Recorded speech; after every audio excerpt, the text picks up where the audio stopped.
Good afternoon and welcome.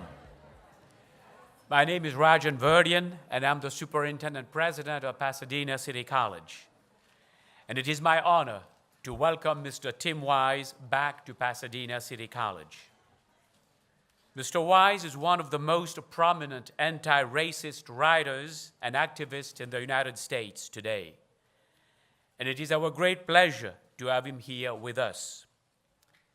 All you need to do is look around you in this room to understand the diversity that makes up PCC's community. More than 75% of our student body comes from minority groups. And our faculty and staff are increasingly a reflection of that diversity. Beyond race and ethnicity, our campus community represents a wealth of different perspectives in income level, gender expression, veteran status, and other areas. Through celebrating this difference, we are all made stronger. Last week, I had the opportunity to make a few remarks at the event celebrating James Baldwin and the showing of Raoul Peck's documentary, I Am Not Your Negro. I ended my remarks with a quote from James Baldwin, whom I admire very much, and in fact, I even wrote a master's thesis on James Baldwin in 1975. And in that thesis, I addressed the issues of racism, equality, and sexual identity in James Baldwin's work. James Baldwin wrote, and I quote, "It is certain that ignorance allied with power is the most ferocious enemy justice can have." I am certain Mr. Wise will directly or indirectly touch on this theme in tonight's talk, uprooting racism, privilege, and institutional inequity, as he addresses questions of difference and equity at the local, state, and national levels. He is uniquely qualified to do so. Mr. Wise has spent the past 25 years speaking to audiences in all 50 states on over 1,000 college and high school campuses, at hundreds of professional and academic conferences, and to community groups across the nation. In addition, he is the author of 7 books, including White Like Me, Reflections on Race from a Privileged Son, Dear White America, Letter to a New Minority, and White Lives Matter, Race, Crime, and the Politics of Fear. He has also contributed chapters or essays to over 25 additional books.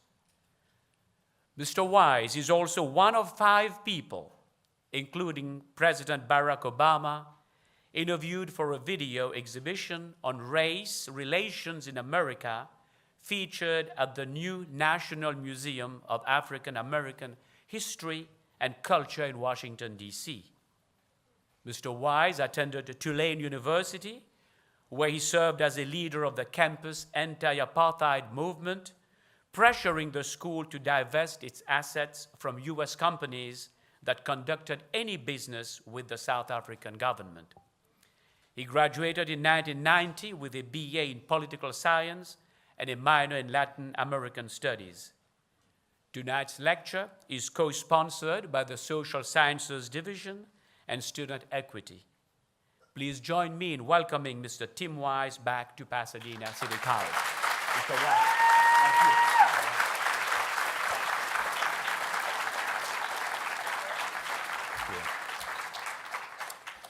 This is very impressive. Not me, you. This is really, I mean, I'm going to try to be impressive, but I make no promises. You guys, this is great. This is like several hundred people, or if I use the Donald Trump inauguration math, 100,000 people all jammed into one room at Pasadena City College. How the hell did you pull that off? It's like 100,000 people in here. It's amazing. It's the biggest turnout in the history of any speech ever given at Pasadena City Community College. other than the last one I gave, where there were 10 million of you in the room. Yeah, it's going to be that kind of night, so hang out. It is good to see that extra credit still counts for something in higher education. That's good shit. Yeah, it's okay. I don't care. I don't care if you're here because these are the issues that you think about every day. I don't care if you're here because you're being academically bribed by some professor who said they would give you triple credit for coming here. Doesn't matter, because a couple things. Number one, the lights are on, they're up, and if you get up to leave, I'm totally gonna see it, and it's tacky as hell, and I'm gonna call it out. Secondly, you really couldn't get out of here if you tried right now, so without causing some kind of horrible scene or fire hazard. So really, just hang out with me for like an hour. It's an hour of your life you'll never get back, but I'll try to make it not too painful. Try to make it informative. Try to make it something you can walk away with some information that'll help as you move forward in this world. I find it interesting, in the introduction there, the president mentioned James Baldwin, and I'm going to do that as well, because I, as well as he, have a great regard for Baldwin, and I think that sometimes, particularly for those of us who are white and do this work, it's really important for us, whenever possible, to point both backwards and forwards and next to us to those persons of color who have done so much of the hard and heavy lifting over the years when it comes to fighting white supremacy and racism. And Baldwin certainly did more than his share of that. And in particular, Baldwin was especially prescient and important in the way that he understood how the past affects the present and how our understanding of the past is critical in terms of our ability to understand where we are as a country right now, right?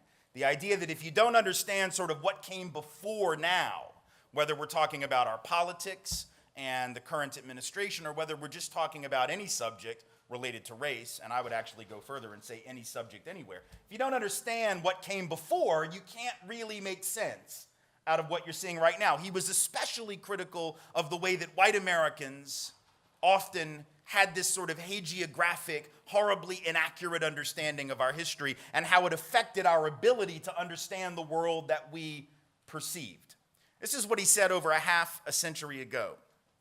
Speaking of white folks, he said, "People who imagine that history flatters them, as it does indeed since they wrote it, are impaled on their history like a butterfly on a pin and become incapable of seeing or changing themselves or the world. This is where it appears most white Americans find themselves today, impaled. They are dimly or perhaps even vividly aware that the history they have fed themselves is mainly a lie, but they do not know how to be released from it, and they suffer enormously from the resulting personal incoherence." Now, first off, damn, that is such a brilliant statement that I could sort of be done. Like, if this mic were a droppable mic, I could just pick it up, drop it, walk out the door, and be like, I'm done. But they're paying me for a full hour, and I have more to say.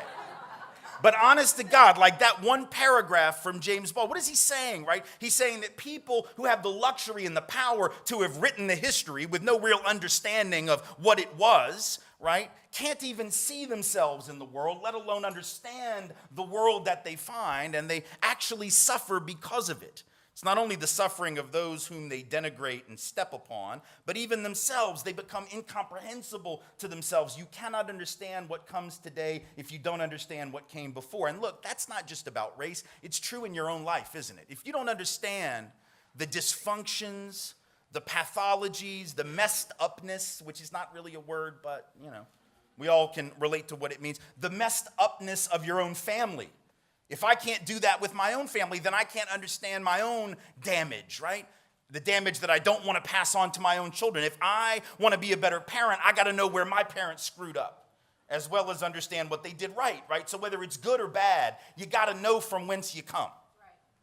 The problem is we don't do that very often. And when we don't do it, we create a very dangerous world in terms of our ability to work together and build justice. Let's think about a few contemporary examples, right, to understand what I mean. And I'll talk a little bit about the election and political context in a minute, but I want to start somewhere else because I don't want to give this particular moment, this particular man, this particular administration any more credit for creating this problem than he deserves, because this thing has been around since long before Donald Trump. This thing has been around long before Trumpism, right? We can't give all the credit there. It's not like Donald Trump thought up some new stuff.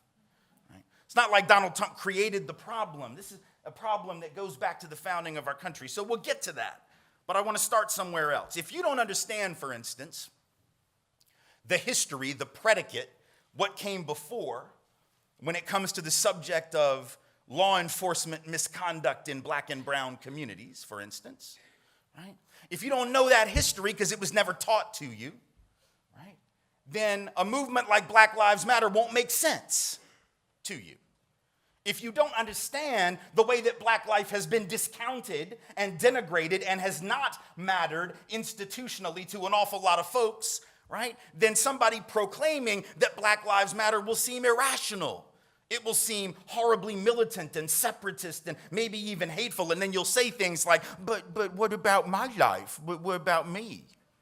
All lives matter, don't they? What about me? I know, precious. I know your life matters.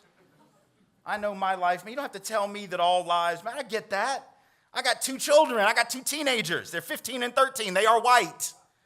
That is what happens when white people make babies. You get white babies. They are white. I know that their lives matter. You don't have to tell me. I don't need a bumper sticker to remind me of the value of my own children's lives. The point is, every cop in this country also knows that my daughter's lives matter. And every teacher knows. And every employer knows. And every bank loan officer knows. That is to say, we don't have to specify about my daughters. Their lives and the value of their lives are taken for granted. You only got to specify that which gets routinely ignored. You only have to specify that which we tend to forget. Because remember, white folks have a long history of saying all and not meaning it. We do. Thomas Jefferson, now, he's not representative of all white people, but I gather he's one of white people's favorite white people. Thomas Jefferson said, did he not, that all men are created equal, endowed by their creator with certain inalienable rights, among these life, liberty, and the pursuit of happiness. There's that word all, as in all lives matter, all men are created equal. But when Thomas Jefferson wrote those words, he owned over 250 other human beings, so I'm guessing he didn't really mean it. But he said it, right? And when the Pledge of Allegiance was written, first iteration in the 1880s, there were several afterward through the 1920s, last iteration, last version, 1954. But in every iteration of the pledge, what's that last line? That never changed. With liberty and justice for whom? All. There's that word again, written by white folks who I dare say in 1888 or whatever it was, did not mean it. Nor did they mean it in the 20s, nor did they mean it in the 50s. So what black folks are trying to tell us with BLM, whether we're prepared to hear it or not, is that when y'all have been forgetting that we're part of the all, we're going to have to remind you. And Black Lives Matter becomes that asterisk at the end of white folks all. As in, yeah, y'all need to be reminded from time to time that you've been forgetting some folks. Now, we can certainly make the argument that we got to be clear that indigenous lives matter and Latinx lives matter and Asian Pacific Islander lives matter, because those are too often discounted as well. But trust me when I tell you that in this country, when black lives finally do matter, at the institutional and systemic level, all of our lives will, and not one moment before that, see? But if you don't know the history of misconduct, nothing I said will make sense to you. Because for a lot of white folks, we have grown up in a society where the police really were the protectors. We just had a different relationship to law enforcement than a lot of people of color have. This isn't about bad cops, good cops, by the way. It's not about, oh, all police are terrible, all police are racist, all police are brutal. It's not about people, it's about systems, right? And law enforcement as a culture has a history of abuse, and every Angelino who is black and brown knows that. Everyone in this greater area who is black and brown knows that. Everybody's been in Pasadena long enough knows that, right? Black folks, for instance, know that modern policing traces directly to slave patrols. That's the first iteration of policing in this country, right? And there's a bright line relationship between that and what came next. Cops were the ones who enforced the slave laws. Cops were the ones who enforced segregation. Cops were the ones who collaborated with riots in black neighborhoods, burning them to the ground in the 20s and 30s. Cops were the ones who collaborated with military uniformed officers in Los Angeles in 43 during the Zoot Suit riots when they rampaged in Chicano neighborhoods. And Chicano folks in this area know that history. A lot of white folks weren't taught it. And you can't know what you weren't taught, and you can't teach what you don't know. So I'm not saying you ought to feel bad for not knowing it. I'm just saying when you don't know some stuff, you miss some stuff. When you have the luxury of being oblivious to that history, you miss some stuff. People of color don't have the same luxury. They know that it was cops that pulled protesters off of the stools during the sit-ins in the South where I'm from. That wasn't done by random folk off the street. That was cops with guns and badges and the power of the state. See, here's the problem. Whether you're a good person or a bad person and you become a police officer, I think most people who become cops, most people who become teachers, most people who become whatever they become are good people. I think most people are good folks. Just in general. I think most people don't wake up wanting to hurt other people, but here's the problem. If you have a job that involves enforcing the law in a society where the law is the problem, right? Let me repeat. If you have a job to enforce the law in a society where the law itself is the problem, that is to say segregation as a law, enslavement as a law, indigenous removal as a law, right? The dislocation and dispossession of Latinx peoples from their land, where that's a law, where Japanese internment is a law, right? Then the people whose job is to enforce that law, by definition, are agents of injustice. That's not about hating police. That's just obvious, right? If you are the enforcer of the system and the system is the problem, then you are part of the problem. If you want to be part of the solution, you got to flip that system. You can't stand at the end of the conveyor belt in the factory marked sausage factory and be shocked when all the stuff it sends you is sausage. If you're sitting down there and you're like, where the hell are my chicken nuggets? You clearly did not read the sign, yo. It said it was about sausage. So you probably ought to understand the system is contributing and producing exactly what it was intended to produce, right? And if you understand the history, that doesn't sound radical. It just sounds obvious. Right? But if you don't know that history, it seems absurd. So you got to understand the past to understand the present. That's the point. But it's not just with regard to policing, right? It's with regard to just any inequities that you see. And I think about this not as an educator, not as a writer, not as a scholar, activist, or anything. I think about this as a dad, right? Because like I said, I got these two girls, they're 15 and 13. And, you know, when you're a parent, you always sort of pay real close attention to how your kids learn stuff, right? And you can see, like, when the light bulb goes on over their head, and it's sort of a really amazing moment because you're like, oh, my God, they just figured out something, and sort of cool, and, you know, you try to commit that to memory. All right, so a couple years ago, I'm driving with my girls to their dance studio. They're dancers, and we were leaving their school to drive to the studio, about 8 minutes on surface streets in Nashville, Tennessee, from their school to the downtown studio, where they were both in the company. And it's a drive we've made every day, virtually every day for like a year and a half during the week and once on weekends. So we're used to this drive. But on this particular day, something different happened. We get stopped at a red light. And that red light happens to be in the middle of public housing, right? Both sides of the street, public housing apartments, or what we refer to in this country as projects, right? And the 10-year-old daughter, whose name is Rachel, sitting in the back seat, looks around, and I'm sure she had recognized the racial demographic of that neighborhood before because we've been making the drive every day, right? But that day she says, Daddy, why is this neighborhood pretty much all black?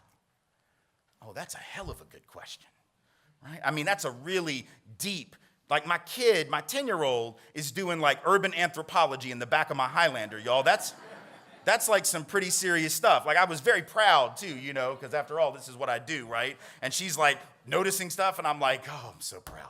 And I'm real happy because it's like the one question she could have asked me that I actually know the answer to, right? Because when you're a parent, your kids will ask you all kinds of crazy shit that you have no idea how to answer. Like if my daughter had said, Daddy, where does electricity come from? I'd have been like, psh, Google it. I have no idea.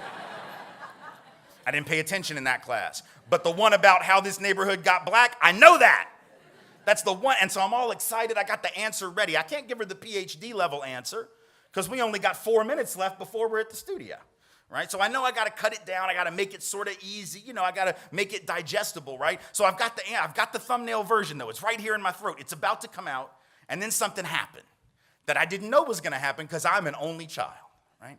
I didn't know this was a thing, but those of you who are not only children will instantly recognize what I mean. Apparently, when you have an older sibling, and you are in the presence of that older sibling, and you ask a question of your parent, right? And the older sibling hears the question, they will inevitably, and without very much hesitation, offer up their own damn answer, right?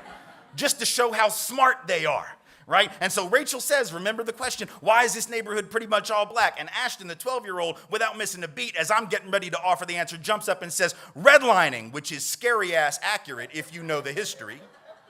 And if you don't, you're about to. I was like, what? How did you know that? Have you been reading my books? Like, what? Is it genetic? Do you just know shit? Like, is it passed down generationally to you just because daddy knows? That's crazy. It was creepy. And the 10-year-old said, I don't think I know what redlining means. I'm like, yeah, I don't think your sister does either, but that was a hell of a guess.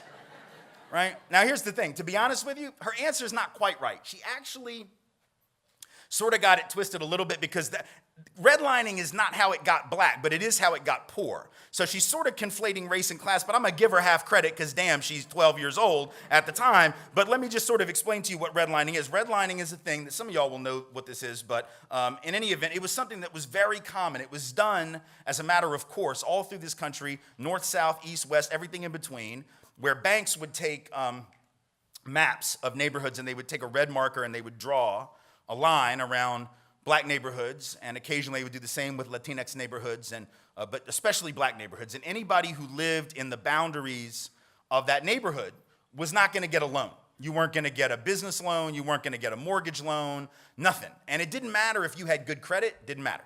Didn't matter if you had a good job, didn't matter. Didn't matter if you had a good education, none of it mattered. You weren't getting a loan just because you lived in that space.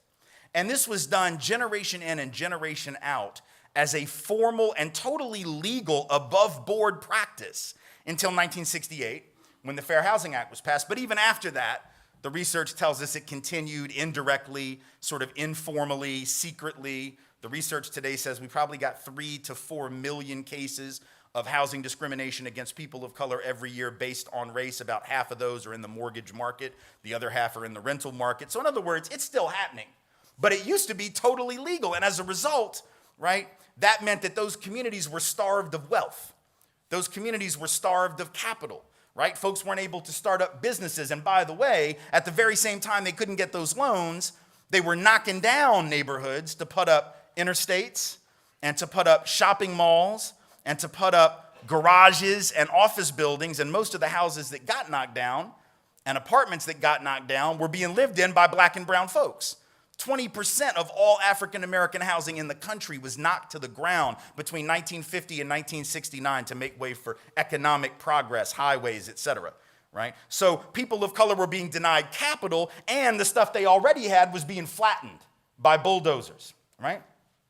So that's how those neighborhoods became poor. But how did they actually become black or black and brown combined, folks of color? Well, that happened for a couple of reasons that are really important to know. First of all, most people don't know this history, but like Baldwin said, if you don't understand it, right, then you're not going to understand what you see. That's the effect of what he was saying in that quote I started with.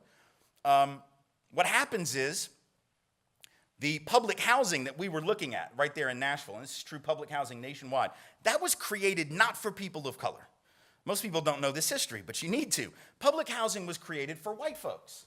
Right? For the first couple of years, it was very hard in most parts of the country for people of color to even get access to publicly subsidized housing. It was created for poor white folks to give them an opportunity, a leg up to come into the so-called middle class. But at the very same time that the government creates those public interventions in the housing market for white people, they also created some other programs that were sort of duplications of that, but even better. They create the FHA loan program, the VA loan program, later on the GI Bill program. In theory, these were open to everybody, but in practice, virtually all the benefits went to white folks because the criteria to qualify for these loans, which were government guaranteed loans without which you could not have gotten a house in the 30s, 40s, and 50s. Virtually all the benefits went to whites because the underwriting criteria, the lending criteria, essentially excluded almost all people of color, with just a few exceptions. So in other words, the neighborhoods became racially identifiable because certain folks were able to hustle it out to the suburbs using those loans, right? Leaving the ones who couldn't get the loans in the city. And then you couldn't get a loan in the city because of redlining and other forms of discrimination. So these neighborhoods become white, these become black and brown, these become middle class to affluent, these become poor, not because of anything having to do with the people that live there, but having to do with the decisions made by people who most definitely do not live there, right? Now, I get to the end of that story and we're at the studio. I drop the kids off and I'm wondering, God, I hope they got it, you know? They seem to. They're nodding. They're, oh, yeah, okay. They seem to understand, yeah? And as I'm driving away, I think to myself, that's a really important story, because what if my kids ask me that and I don't know the answer? What if your kids ask you and you don't? What if a child asks a teacher in a classroom and they don't because they were never taught it? Because were any of us really taught in K-12 about that process of racial discrimination? I wasn't.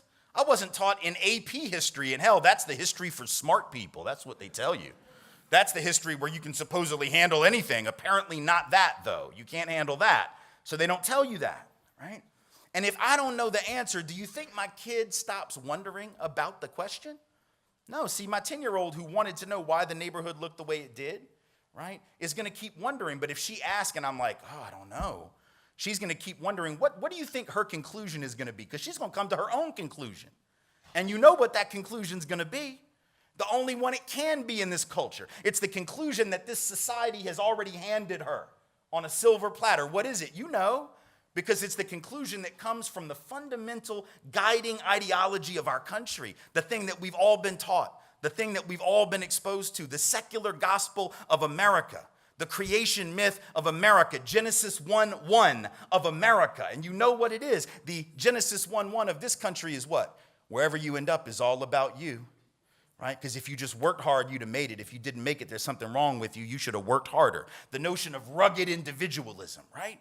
That's the fundamental building block of our country. But if you're taught that, and then you look around and you see this level of inequality, and you don't know the backstory of how we got that inequality, then you end up defaulting to the idea that these people are down here living like this because there's something wrong with them.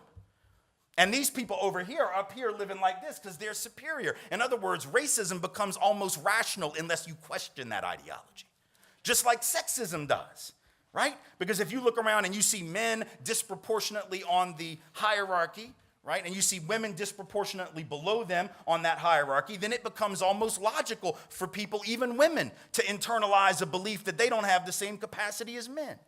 Classism becomes rational, where you look down even on poor white folks. You look down on poor white folks in coal country and Appalachia, you go, well, you know, if they would just work harder, everything would be fine. We don't have to do anything to the job market or the larger economy because they're to blame. In other words, if we don't understand how we got from point A to point B to point whatever we're at now, we end up making conclusions that are fundamentally going to reinforce racism, sexism, and classism. And here's the thing. Every one of us knows that that myth is a myth. We know it's not about simple, rugged individualism. We all know people, do we not, who have worked hard their whole lives, got nothing to show for it. And we all know people who were born on third base and think they hit a triple, right? Never had to work hard, right? And they'll never lose what they've got.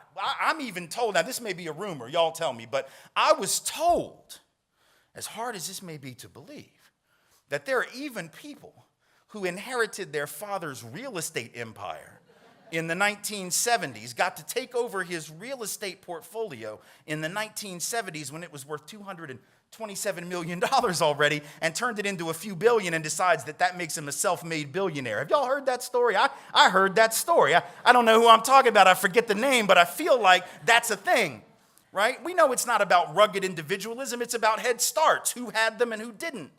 It's about an 8-lap relay race where some folks started on lap 5, and some folks had to start at lap 1, and then were shocked when the ones with the 5-lap head start crossed the finish line first. That's what's supposed to happen when you have a 5-lap head start. Yes? Right? And so ultimately and look, the rugged, first of all, like even if you don't like my politics, can we just agree that there's no such thing as a rugged individual? That's like some crazy shit. Like really, truly crazy. Because what would that even entail? First of all, there's no such thing as an individual human being, right? Because humans have always lived in collectives. We are a social being. We're a social species. None of us were raised by ourselves on an island by a porpoise, right? We've had families, we've had tribes, we've had cultures, we've had nations, right? We've all been raised in a social context. None of us were raised by a porpoise on an island. If you ever actually meet someone who qualifies as a true rugged individual, for the love of God, you need to get the hell away from that thing, because it's going to be dangerous as hell. It's going to be like a feral animal. It's not going to have language, right? It's not going to know that it's not supposed to eat you because nobody ever told it that, right? Because it was a rugged individual being raised by the porpoise on the island. They see you, they're like, I'm just going to eat you. They don't know. Rugged individuals will be dangerous. You don't want them running your country. You don't want them running your business. You don't want them as neighbors, right? The good news is there aren't any such people. We've all had help. We've all been raised in a social context. We have to understand that context in order to understand how we arrived at our current position and at our current place, right? And it's very dangerous for us not to do that, right? It's dangerous when we think about the policing thing again. I can tell you right now, the only reason I'm standing here. See, if I'm going to ask you to think about that, how you ended up from point A to point B, I got to do the same. So I'll model the behavior I'm asking about. Because once again, this is where privilege comes in. This is where we have to understand the context of our own lives. I'm only standing here because the war on drugs is not about drugs, right? Going back to that issue of policing. I'm only here because the war on drugs isn't really about the thing it pretends to be about. What do I mean by that? I think you know what I mean by that. And I can tell you what I'm about to tell you because the statute of limitations has expired on this shit and they can't touch me now. I'm being quite serious. Keep in mind now, the reason I know the war on drugs isn't about drugs, two things. One is all the data tells me. Centers for Disease Control, National Institutes on Drug Abuse, every study you choose to consult says what? White folks are just as likely, if not more likely, to use drugs, just as likely, if not more likely, to possess drugs, just as likely, if not more likely, to sell drugs, just as likely, if not more likely, than people of color to become addicted to them, right? So the rates of usage, possession, dealing, and addiction equal or greater, depending on the age group for whites, relative to people of color. That's one way that I know. The other way is the fact that I'm here. Because in April of 1988, I was headed back from a college debate tournament. I was at Tulane University in New Orleans. We went to a debate tournament in San Antonio, driving a rental car back, right? And I get stopped in Gonzales, Texas. I do not recommend this, by the way. I get stopped in Gonzales, going about 13 miles an hour over the limit. So I pull over. It's just me, my debate partner, another two-person team, and the coach.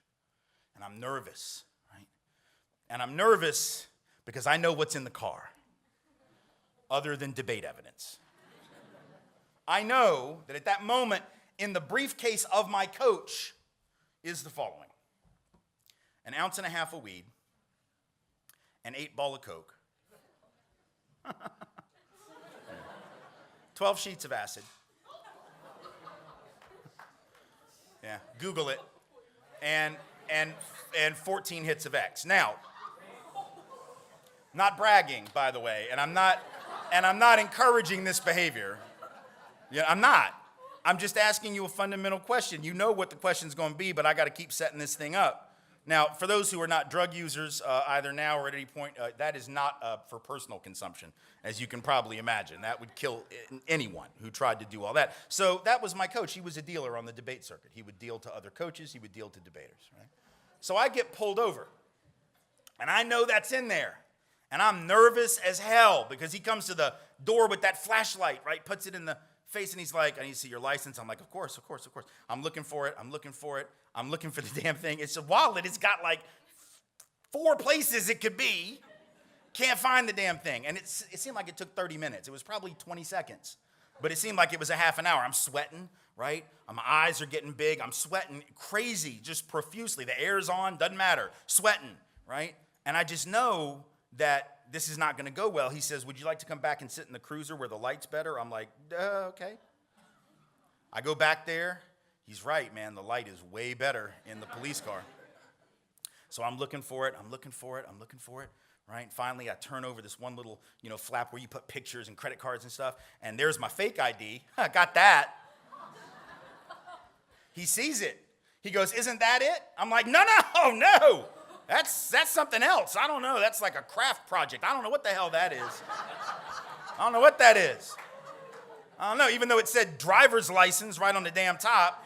And he saw it, and he's like, are you sure? And he starts to reach for it. And just as he starts to reach for it, now keep in mind, just the license alone is a misdemeanor offense, $500 fine, up to 60 days in jail potentially. Probably wouldn't have gone to jail for it, but they're going to search the car when he gets it, right? So he's reaching for it.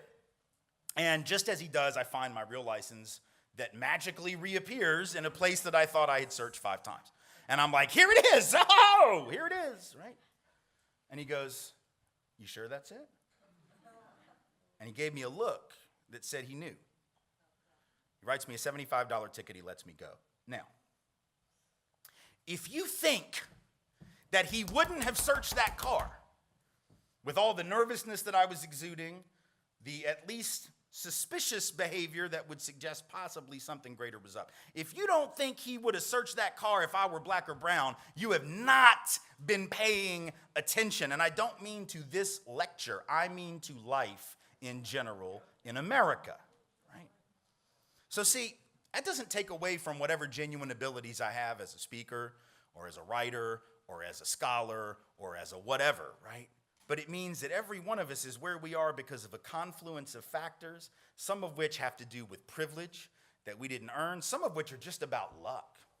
Because the other reason I'm standing here is even stranger than that one. The reason I'm really standing here is because right after I graduated from college, I got a job in Louisiana working against a white supremacist neo-Nazi former Klan leader named David Duke, who was running for the U.S. Senate and governor in Louisiana in 90 and 91.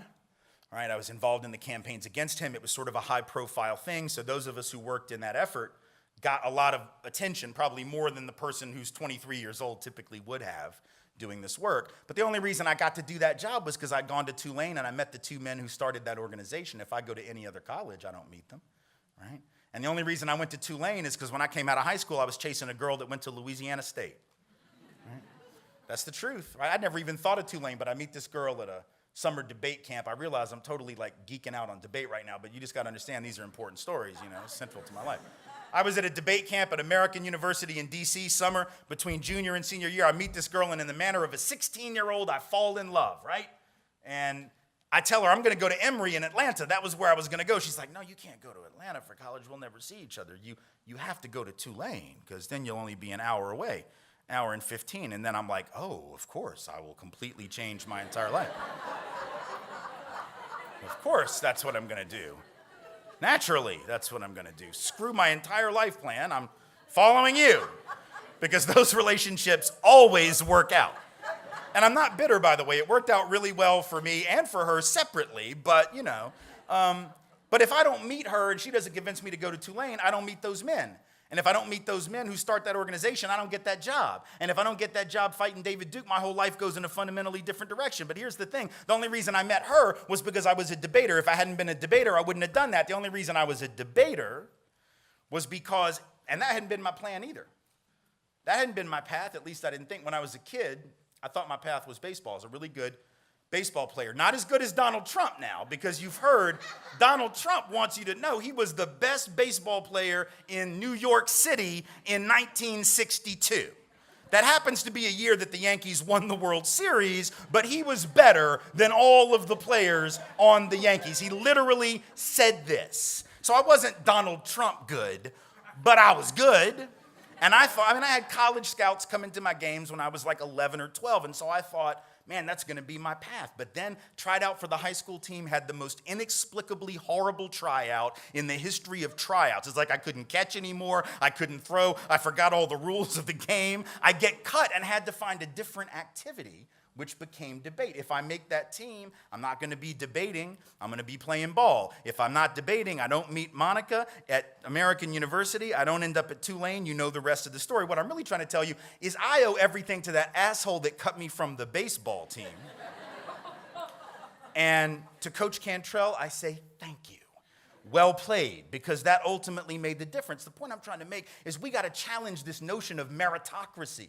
This idea that we end up where we are just because of our own hard work and our own effort, right? That's not true for me, as I've just proven. It's not true for any of us. Anywhere we get in life, we've had help. Some of it's been about race, some of it's been about gender, some of it's been about class, and some of it, like the baseball story, is just about luck, right? And if we'd be willing to own that, we'd be quite a ways further towards challenging racism, sexism, classism, and all these forms of inequality, because we wouldn't be looking down on folks who hadn't made it yet. Right? Because we could see ourselves in them and we could see them in us. It's only when we separate ourselves. Same thing is true with the immigration debate, right? Think about this. Our inability to understand the history of our own as white people, immigration is what gets us all twisted about brown folk coming, right? Because when Donald Trump gets up and says, well, you know, Mexico, they're not sending their best. The hell, you think England sent their best? Y'all do know the best don't leave, right? The best sort of stay where they're at because they're winning. That's sort of the whole point. Like if you're the best, you ain't getting on the boat, right? I mean, the best are already, why the hell would they leave, man? They got everything they want. It's not like sometime around 1642, there's some British nobleman that gets his family together around the fireplace in the big castle and goes, all right, I've been giving this some thought, and I've consulted with your mom, not much, because it's like 1642, and I don't even have to ask her damn opinion, but we've been talking about it, and I think even though, I know you like the castle, right? It's great, right? I know, it's brilliant, it's great. I know, it's fantastic. You remember last weekend we were at the King's? I know, right? You like the King's children, right? They're fabulous. I know you're out there riding on the ponies. We got all this gold. We do all these great things that rich people do in 1642. It's fantastic. But to hell with all that. I've got an idea. And we've decided that in 2 weeks from now, we're going to ask you to gather up your things. Just gather up your things. Just all that you can carry, nothing else. Just gather up your things. And we are going to get on a boat. A rickety old ship. I don't even know if it's seaworthy, to be honest. We might sink.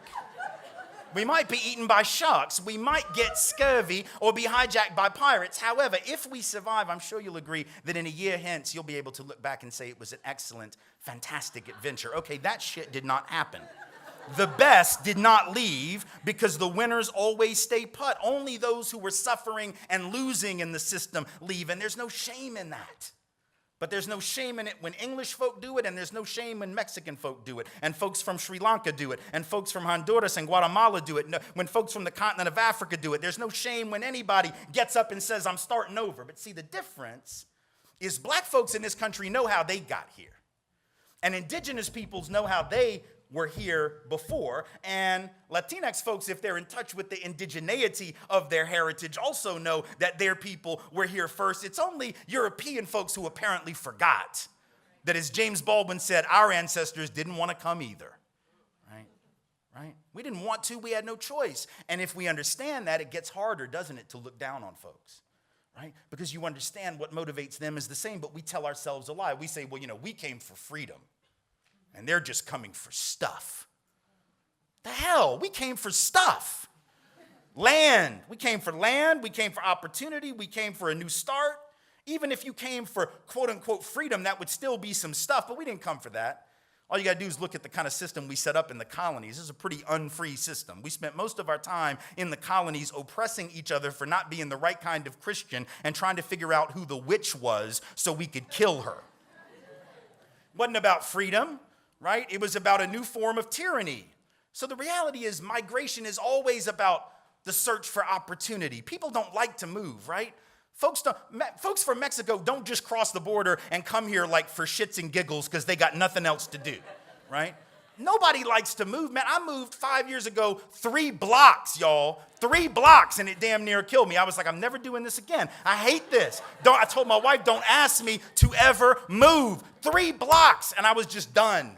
Right? You think folks want to pick up and leave the country, the only country they know, their heritage, their language, their culture, their friends, family members, just to take advantage of some cheap-ass, inadequate health care and some low wages, and to be exploited and shot at in the desert for even making the attempt? The hell do we think people do? People do those things out of desperation. If we understand that, then the judgmentalism is a lot harder because, once again, I can see me in you and I can see you in me. So you got to understand your own past if you're going to understand other folks' present because they're operating on the same motivations that we were. You understand? But this is not just an academic point.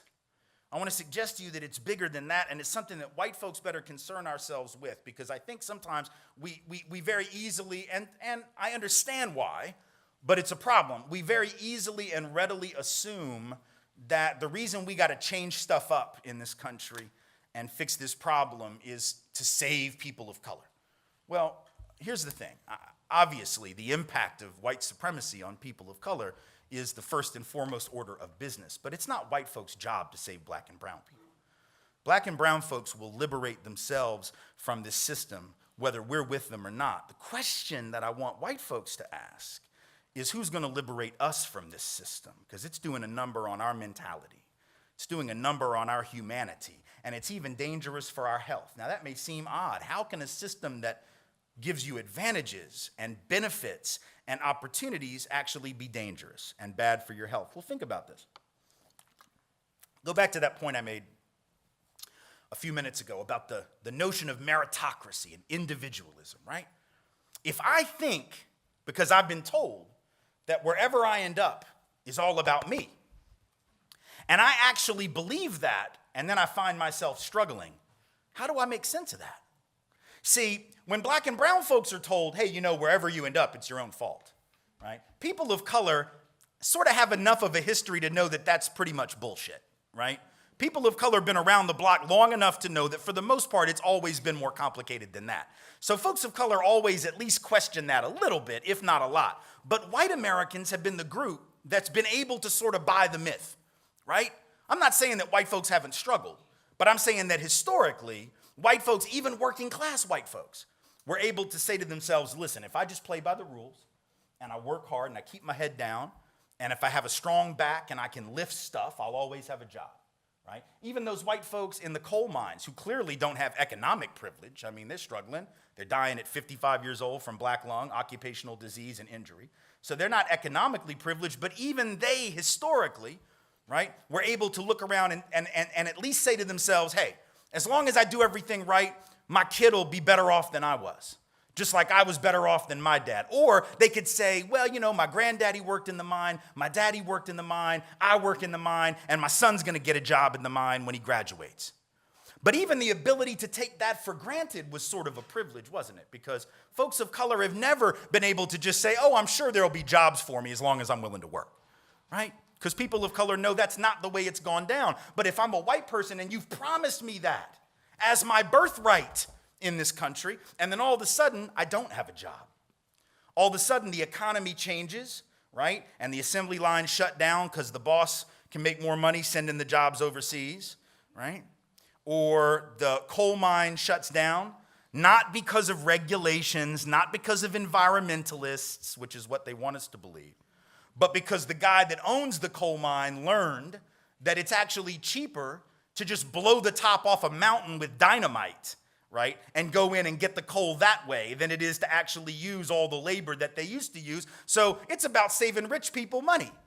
And now these working class folks are out of work, can't find a job, 26 weeks, 52 weeks during the height of the recession. Some folks out of work 99 weeks, including millions of white folks who were told that would never happen to us, right? Now, if you tell me that's not going to happen to me, and now it does, and you tell me that wherever I end up is all about my own effort, I got two choices, don't I? I can either start to hate myself, right, and start to think that I'm the problem, that I'm just not good enough, right, that I'm not working good enough, that maybe my work ethic isn't good enough, that maybe I'm not smart enough, that maybe I'm not committed enough, that maybe I can't support my family. But that's hard to swallow, isn't it? It's hard to take that on. So my other option is I got to displace my anger and my anxiety and my frustration onto somebody else, right? So in other words, I'm dealing with all this self-doubt and all this pain. I got to find somebody to put the pain on. And then a politician comes along, and that politician says, I can take your pain and I can tell you who's to blame for it, and it's not you. Oh yeah, when those people on that side of town are out of work, it is their fault. But when you're out of work, it's also their fault, right? So you don't have to, that whole myth of meritocracy, that doesn't apply to you. And this stuff works, man. I got an email from a young guy a couple years back, young white guy, and that was his thing. He's like, I can't find a job because blacks and Mexicans are taking all the jobs. For real, all the jobs are being taken by black folks and Mexicans. Where the hell are these jobs at? Second Life, right? Are they on Minecraft or some shit, some video game? Like, where are these jobs? Because the data tells me that black folks with a college degree are still almost twice as likely as whites with a degree to be unemployed, no matter what their major, by the way. Tells me that Latinx folks with a degree are still 50% more likely than whites with a degree to be unemployed. That Asian American and Pacific Islanders with a degree are still 23% more likely than whites with a degree to be unemployed. That our indigenous brothers and sisters with a degree are 2/3 more likely than whites with a degree to be unemployed. So wherever in the hell people of color are taking all these white jobs, they're not taking them far, right? Plus, it's sort of weird, isn't it, when people say, they took my job. Well, did you have the job already? Because if you didn't have it, it wasn't yours. You understand? Like, it's not like, I guess it'd be really wrong. Like, if the boss hired the white dude on Monday, and then on Wednesday he was like, yeah, just kidding. No, I'm giving it to the Latino guy over there. That might be a little unfair, right? I've had this job for 2 whole days, and then they, I would understand. But that's not what's happening. Plus, the dude that wrote me this email that said this about people of color taking all the jobs, like the next paragraph, his next statement out of his mouth was that black and Latino folks are lazy. All right, which is it? Because it can't be both. If you took all the jobs, I'm pretty sure you're not lazy. And if you're lazy, I'm thinking you didn't even take one job, let alone all the damn jobs. And I have this image whenever I hear this. White folks say this all the time, this victimology. Whether they're taking the jobs. I get this image in my head of like this white Iowa farmer, right? Wakes up at like 4:30 in the morning to milk the cows, right? Walks out to the barn, time to milk the cows, time to milk the cows, time to milk the cows. Opens up the barn, he's like, well, I'll be damned. These cows have already been milked. Who took my job? And then Andre shoots up from behind the barn and goes, it's me, Andre from Detroit. I took that shit. The hell do we think is happening in this country? That is not a thing. That is not a thing, right? But the thing is, if you have a politician that swears by that, and if you're in enough pain, right, you'll believe anything. You can put the blame on, you say we build a wall down here, everything will be fine. Really? You think that's how capitalism works? You just build a wall and then everybody gets a big raise because the capitalists are like, oh, they figured us out. Now we got to give everybody more money. No, capital will always cross the border. Capital will always cross the border in search of the highest rate of return. I know the president thinks that he can shut that down with some mean tweets at 4 a.m. That if he just sends out a tweet that says, you're not moving, you're staying here, that they're going to go, oh, well, I was going to make, $12 billion extra by moving the plant to Sri Lanka, but what the hell, the president says I can't, so I guess I'll stay. That's not real. Goods will always cross borders in search of the highest price, right? So if you got capital mobility and you've got goods mobility, but you don't have labor mobility, what happens? You actually rig the game against working people. Because if workers can't go where they get the highest wage, that hurts all working people, see? But we don't think about that, or we don't think about how we got in this political moment. The thing that's so important to understand about Trumpism, not Trump, Trumpism, is that it's really not a new thing. It's really not. Because the whole history of this country is the history of what we just saw happen. Keep hearing people say, we can't normalize Trump. We can't normalize Trump. Well, there are a lot of things that aren't necessarily normal and typical about Donald Trump and his rhetoric and some of the stuff he does. But there's other things that are excruciatingly normal, right? That have been typical and going on for a really long time, right? Because if you had to sum up the history of this country in one sentence with regard to race and class, you know what that sentence would be? That sentence would be that the history of America is the history of rich white men telling not rich white people that their enemies are black and brown.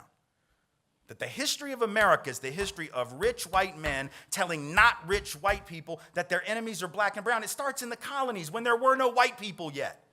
And you may think, that's a weird thing to say. What do you mean? Well, there were Europeans. We didn't call ourselves white. We hadn't come up with that term yet. We didn't have this pan-European identity, right? We hated each other. We spent most of history killing each other. The English hated the Irish and vice versa. Northern Italians didn't even think Southern Italians were Italian. The Germans hated everybody, and everybody hated their ass right back. There was no white race, and then in the colonies, all of a sudden there is. What happened to justify the creation of this thing? Well, nothing really, except that the elite in the colonies could look around mid-1600s, and they could count.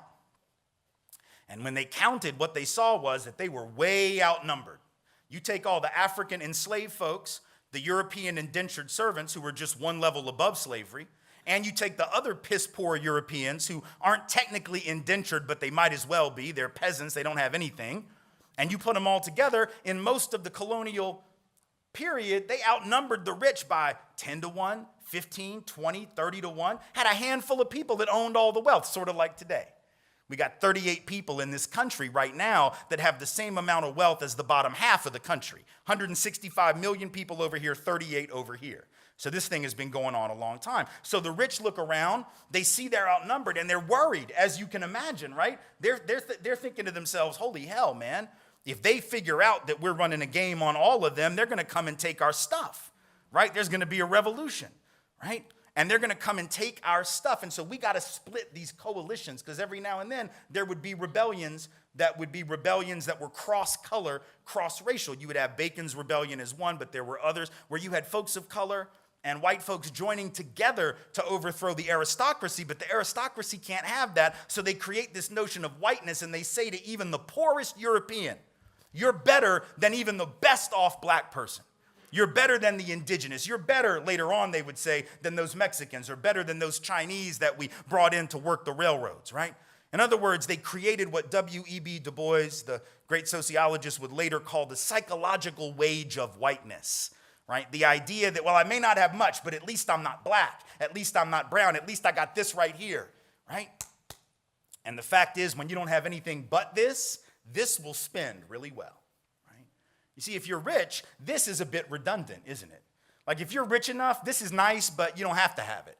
But if you're poor and you don't have anything else, this is the coin of the realm, and you will cash that check. And so all of a sudden, these white folks who were given the right to vote, at least if they were men, right? And they were able to own land, not much, but a little. And what they do, they put the men on the slave patrol to help keep black folks in line, see? Gave them a taste of power, not real power.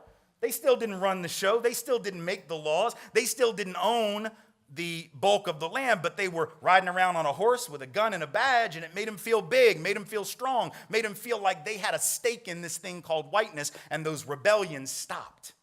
And the elite won. Rich white men telling not rich white people that their enemies are black and brown. Fast forward, Civil War era, same thing.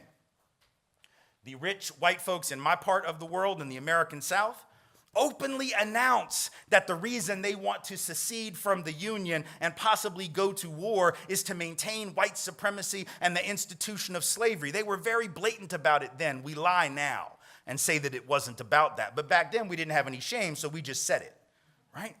But the problem, see, was that if I tell you the reason we got to break away and go to war, and many of y'all might die, is because I need to protect my property in human beings, how do I get you to go fight for me when you don't own any human beings because you're poor? Because you do know the rich don't go to war, right? The rich don't go fight. They get poor people to do that, whether it's in the 1800s or right now.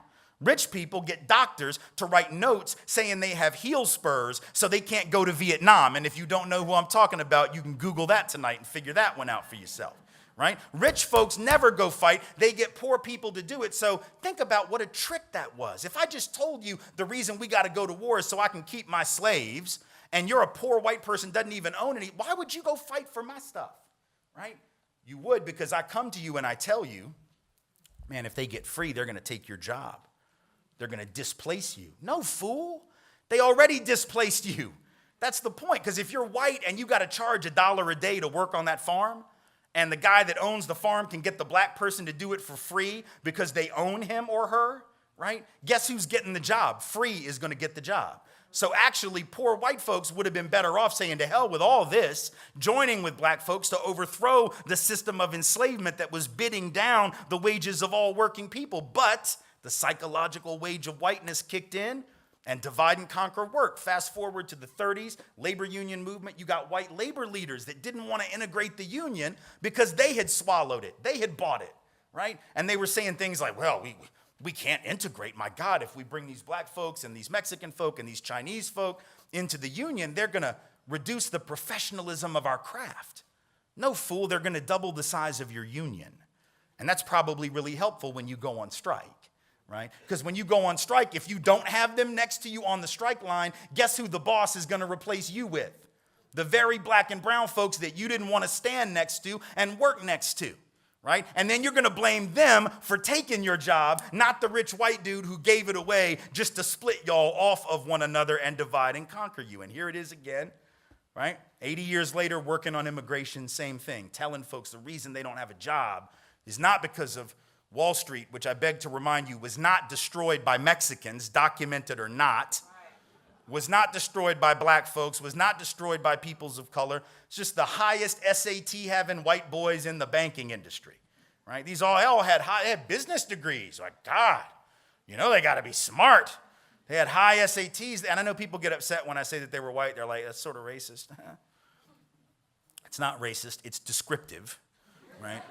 And if they had been black or brown, all y'all would have noticed. Everybody would have noticed. If it had been black folks or brown folks that took off with $13 billion worth of other people's money, or stole it, or lost it, or squandered it. If black and brown folks lose trillion, 13 trillion. If you lose that kind of money and you're black or brown, there's not another banking job that a black or brown person is ever going to get. Not even like a teller, not even like a drive-through window, right? Just no, you're not getting these jobs. White boys destroy Wall Street, lose trillions, and the result is what? That they keep getting bonuses.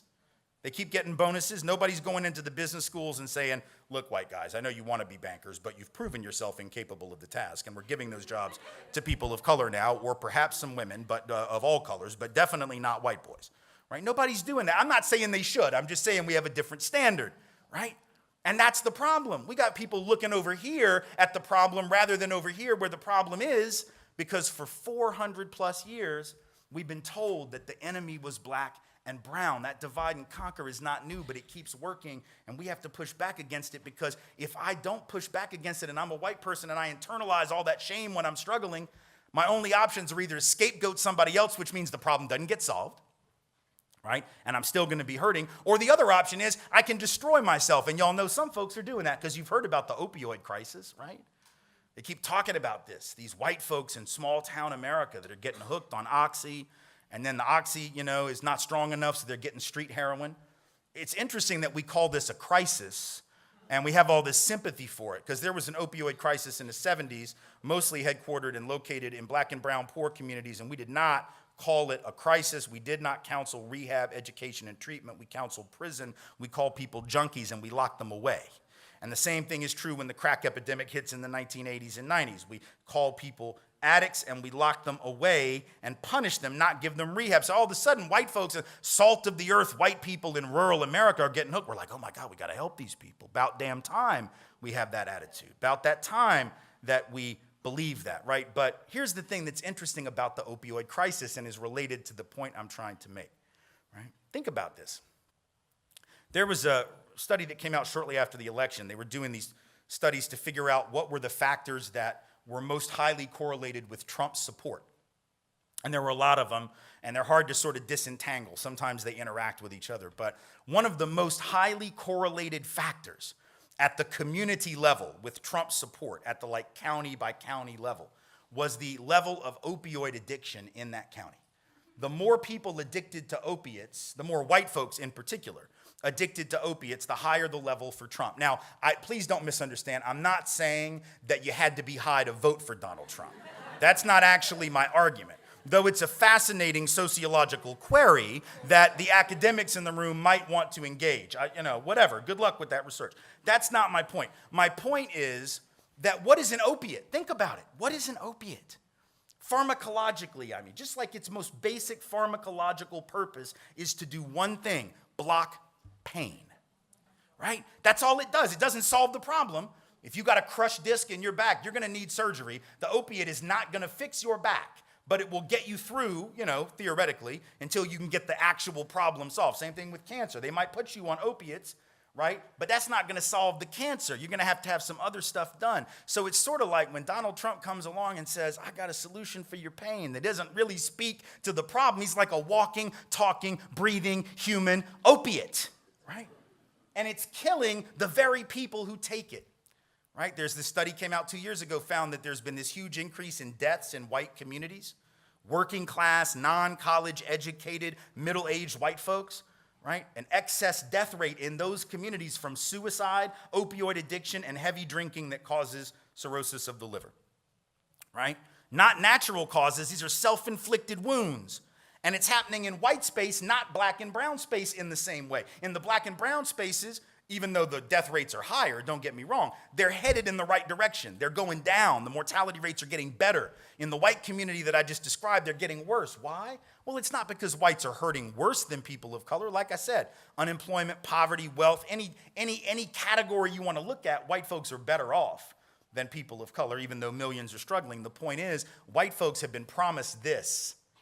And if I've been promised this and I'm only getting this, I got to numb the gap between that, because I don't know how to deal with that. See, people that never had any expectations learn how to struggle, right?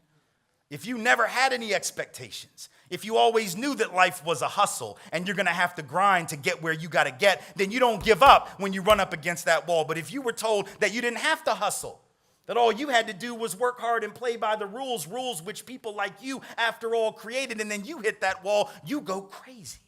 You don't know how to deal with that. Well, you told me my life would be an 8 and it's only a 5.5. Oh, hell no, see? So I got to either take you out or I got to take myself out, which is to say that this privilege of expectations that the dominant group has had is really unhealthy. I mean, it's good as long as it all works out, right? But when the economy changes and it doesn't work out for a lot of people, it becomes a self-destructive thing. That notion that where you end up is all about you, uninterrogated, becomes a dagger pointed at the very heart of the people who created that myth in the first place. Back in April of 2011, there was a cover story in Newsweek, and they were interviewing these white guys who were like managers. These weren't even like working class, these were managers, right? And they'd lost their jobs in the recession. Some of them had been out of work for like a year, and they were freaking out, and they're walking around looking for jobs, and this one guy's interviewed, and he says, every time I'm out looking for a job, I feel like I've got a neon sign around my neck that says, unemployed lazy bum. And I remember thinking to myself, man, who told you that unemployed people were lazy bums? I know who didn't tell you, unemployed people. I'll tell you who else didn't tell you, black folks. I'll tell you who else didn't tell you, people of color generally. You know who told you that unemployed people were lazy bums? You told you. And people like you told you that they were lazy bums. And so the very ideology that you rocked all those years, thinking that it would never come back to bite you on the ass, has now come back to bite you on the ass, which is to say you'd have been better off to just listen to people of color from day one. Because they could have told you the system was a scam from the time that they were 12. They could have told you that it was a setup. They could have told you that it was a ripoff. They could have told you that it was a hoax, but we didn't want to believe it. And now we're the ones who are the least prepared for change. That's why you see these videos on YouTube, right, of this white guy in Starbucks that has this meltdown because he got like bad service from a barista who happened to be black. Check this out. Go look for it. Look for white dude Starbucks meltdown. It'll come up. This guy's going just nuts because he got his latte with soy milk or something, and I don't know. And he's yelling at her, and he starts using racial slurs against this black barista, and throws out there, I voted for Trump. What do you think about that? I don't know, why the hell is that relevant to your order? Right? He just wanted to say it just to like bust it off on her, And so he's yelling at her, using racial slurs, and then he goes on later, he feels oppressed. Look, here's the thing. If you think bad service at a coffee joint is oppression, you clearly have never experienced oppression, all right? If you think that bad service at the Starbucks is being oppressed, you've just proven white privilege. I don't even have to give my damn talks. I could just come up, show you that clip and be like, that shit right there, that's what I'm talking about, right? But this obliviousness is dangerous, right? Because that dude's having an existential crisis precisely because he's never had to come up against the idea that maybe his life wasn't going to work out quite the way he thought it was. See, James Baldwin had something to say about this too, and I'll close with it, and then I'll take some questions. Baldwin said, he was talking now, this time, first quote was about white folks. This next one's about black and brown folks, specifically African-American folks, but I think it applies to people of color generally in a system of white supremacy like ours. Baldwin said, I don't mean to sentimentalize suffering, but that person who can never suffer can never grow up, can never learn who they are. That man who has to every day snatch his humanity out of the fires of human cruelty that rage to destroy it, learns something about himself in the process that no school on earth and indeed no church can teach. He gains a sense of his own authority, and that is unshakable. because in order to save his life, he is constantly having to look at the meaning behind the words, to read between the lines. And he goes on to say, when one is constantly having to survive the worst that life can bring, one eventually ceases to be afraid of the worst that life can bring. And I guess the point I'm trying to make to you is, in this era of Trumpism, when folks are sort of popping off and afraid, know this. For the most part, people of color are not afraid because they've seen this movie before. And they are not the ones who were losing their minds at the threat posed by Trumpism. It's those of us who weren't ready. People of color have been trying to tell us for hundreds of years, hold the mirror up to our face and tell us that we have been lying not only to them but to ourselves. And only now are some of us beginning to believe it. For the love of God, let us start listening to those persons of color. Let us join with them, whether it is in the streets, whether it is in the classroom, or whether it is at the ballot box. Thank you all so much for being here. I appreciate it.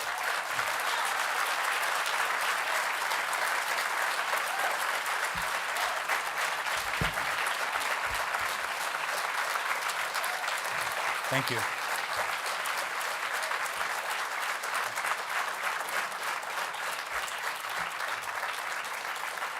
Thank you.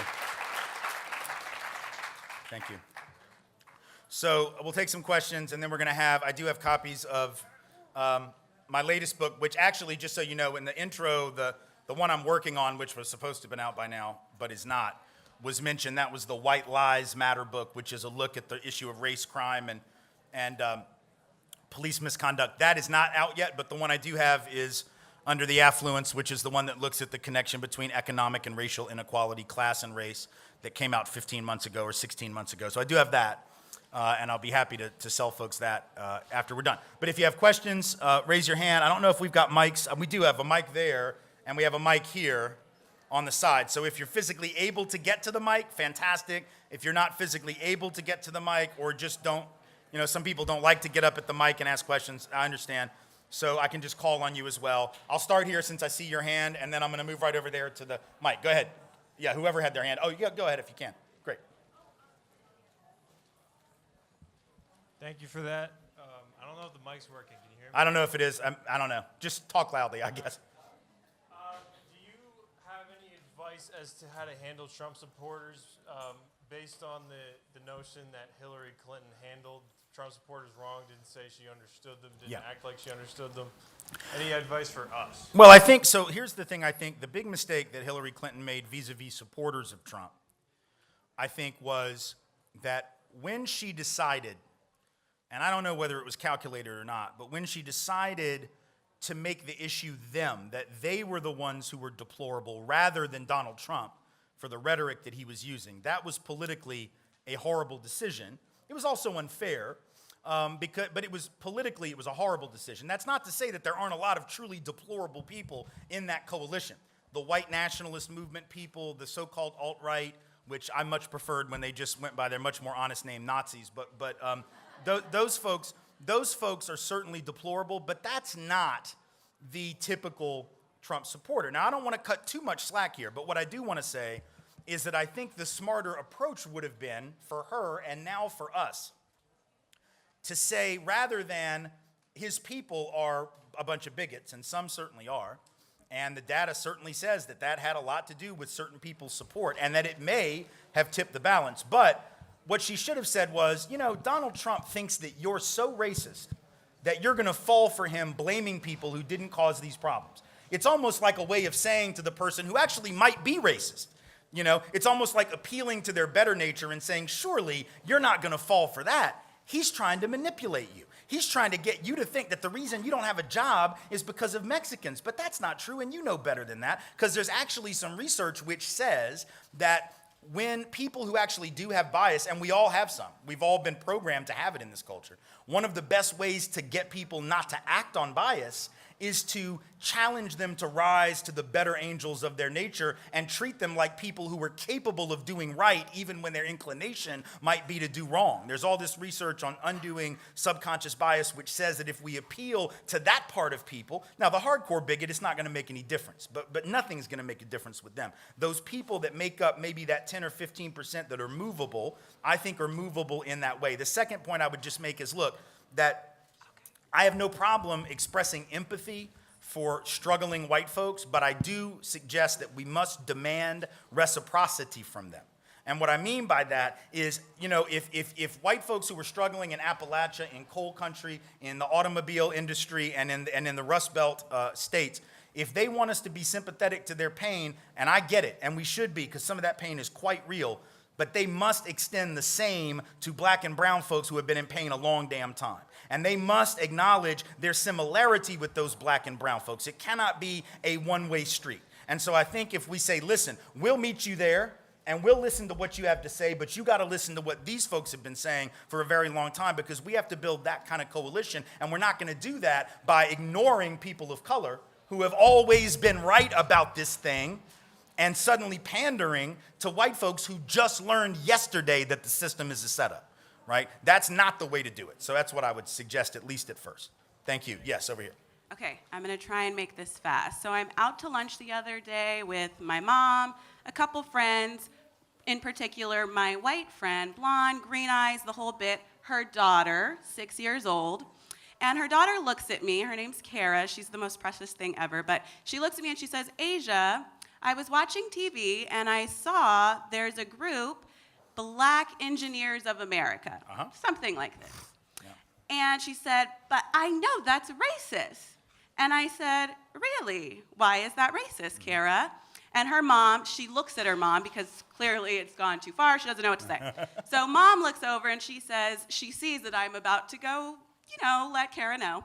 But she says, oh, Asia, just think about it from Kara's perspective. So I had to think, okay, I know what her mom is going to say, but I had to make a decision. Do I go into this lecture now in this pizza joint with everybody watching, or do I save it for later when mom's not around so then I could really get into it with Kara? Right. But I want to know, what do you think I should say to her? And if I like what you say, then I'll share it, and she'll be lucky enough to get a response from Tim Wise. Well, so here's the thing. The question, or even the comment by this little girl who's 6 years old and does not know the context for the creation of the National Society of Black Engineers, which is probably the group you're talking about, it makes perfect sense that she wouldn't get that. It doesn't shock me at all. It's totally understandable. It's developmentally appropriate. I'd be stunned if she didn't think that that was racist, given a 6-year-old's understanding of history, context, and what racism is. So this happened with one of my own kids. You know, one day she asked the question about, at her school, they have like they have their graduation ceremony, you know, for the high school, for the seniors when they graduate. And this is when this youngest daughter of mine was probably in 5th grade, 4th grade. And so the seniors, when they graduate, they have like black seniors have like a black graduation ceremony for their family and for their friends, like a special thing. And she was like, Daddy, she wasn't sure. She's like, is that racist to have that? Or why do they need that? Why do they have that? And I said, it makes perfect sense you're asking that question. I said, here's the thing. Historically, people of color were excluded from the same educational opportunities, both in general and at this school in particular. And so as a result, many years ago, black parents decided we ought to do something special to signify the importance to our family, to our community, of succeeding in school, of graduating, of going on to college, not as a way to say that we're better than anyone else or that we're superior, but just as a way to say, hey, we had to overcome some stuff to get here that was special, that was specific to us. And it would be fine for any group who is facing those obstacles to do the same thing, and historically they have. So historically there have been Irish American groups that formed, Jewish American groups, Italian American groups that have formed to celebrate their overcoming obstacles. Now, as the Irish, as the Italian, and as Jewish folks assimilated into whiteness, that became less necessary. But when they were still facing those systemic obstacles, it was very common, and no one questioned it. So really, and I said to her, I said, you know, there are also organizations that exist specifically that focus on women and girls like yourself, right? And there's nothing wrong with that, because women and girls face obstacles that are specific to their sex and gender that men do not.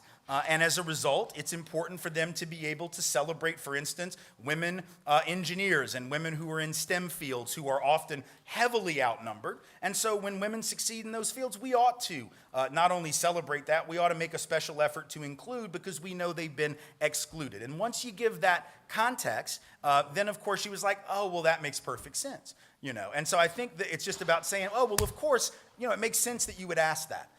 Because, you know, if you don't know what came before, you're not going to know why you see what, and so that's a real simple sort of way to put it, or, you know, you can figure out your own way, obviously, to say it. But in general, I think it's just about saying, oh, great question. Here's the answer and the context that you need to understand it. And my guess is she will.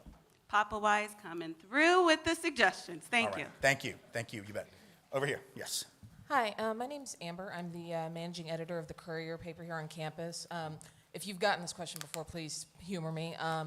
How do you or how would you respond to any criticism that because you are a white male talking about racism, that you're either speaking for black and brown people or that you're profiting or making a living off of racism? Right. Well, it's a perfectly legitimate question. I get it a lot, but it's a perfectly understandable one. And it's one that any white person doing the work should get and should be ready to answer and prepared to think about. I'm certainly not trying to speak for people of color. That's for sure. Because people of color, whether it's Baldwin, who I quoted, whether it's Du Bois, who I mentioned, or whether it's anyone else, have spoken for themselves well enough, and they don't need me to do it. I don't claim to know the black or brown experience. That's why I told stories about my own. So I'm not even trying to speak for all white people, but I am speaking to the white experience, right? I'm speaking to white privilege. I'm speaking to my own family experiences and these stories that sort of contextualize my own racialized life, right? So I'm telling a story that I am uniquely positioned to tell as a white person in the belly of that beast. So I'm not trying to tell a black or brown truth. I may be sharing truths that black and brown people certainly recognize and that they tell a lot, but the truth that I'm fundamentally trying to speak to is the pathology of whiteness to white people and the damage that it does, in fact, to us, which would be very strange for black and brown folks to focus on, because black and brown folks have got to focus on the impact to them. It would be very weird, I think, for a person of color to talk about, like, oh, the white folks who were killing themselves because of white supremacy. But that is my job, to try to figure out ways to build coalitions. As far as the piece about profiting, I think, look, here's the thing. Anybody who does any job that deals with civil rights, it could be a white person who does civil rights law. There are lots of civil rights attorneys historically. Probably most of them have been people of color, but there have also been some pretty prominent white ones. And I guess one could make the argument that if you do civil rights law and you're white, that you're profiting from racism, or if you teach in a high school about racism in a history class and you're white, that you're profiting from it, or, you know, there's all kinds of arguments that you could make. But at the end of the day, the question is not do I have privilege and not do I receive it in the giving of this speech, but do I utilize that privilege in a way that is as responsible and as accountable as possible? Now, that's an open question, and we can all answer it differently. My feeling is accountability requires a couple of things of me. As I do this work professionally. Number one, if I don't do it professionally, that means, and if white folks generally shouldn't because we make money from it, that means it becomes a hobby. I get very nervous about the idea of white people making this like, well, I could do pottery or I'm gonna fight racism. Like I could go to the yoga studio, or I could build model airplanes, or I could fight white supremacy. Like, it seems to me I don't want a hobbyist. I don't think white folks need to dabble in this at the end of their work week when everything else is done. I think it's something we ought to commit to, and if that means that we make a living from it, okay, but to be accountable, I think we gotta do a couple things. Number one, we have to try to steer people in our audiences or our readership or on our social media sites nowadays to the work of people of color. And I do that regularly, not only by people that I quote in my speeches, but in my books. The scholars who I reference are disproportionately people of color. The folks whose wisdom I share on social media, disproportionately people of color.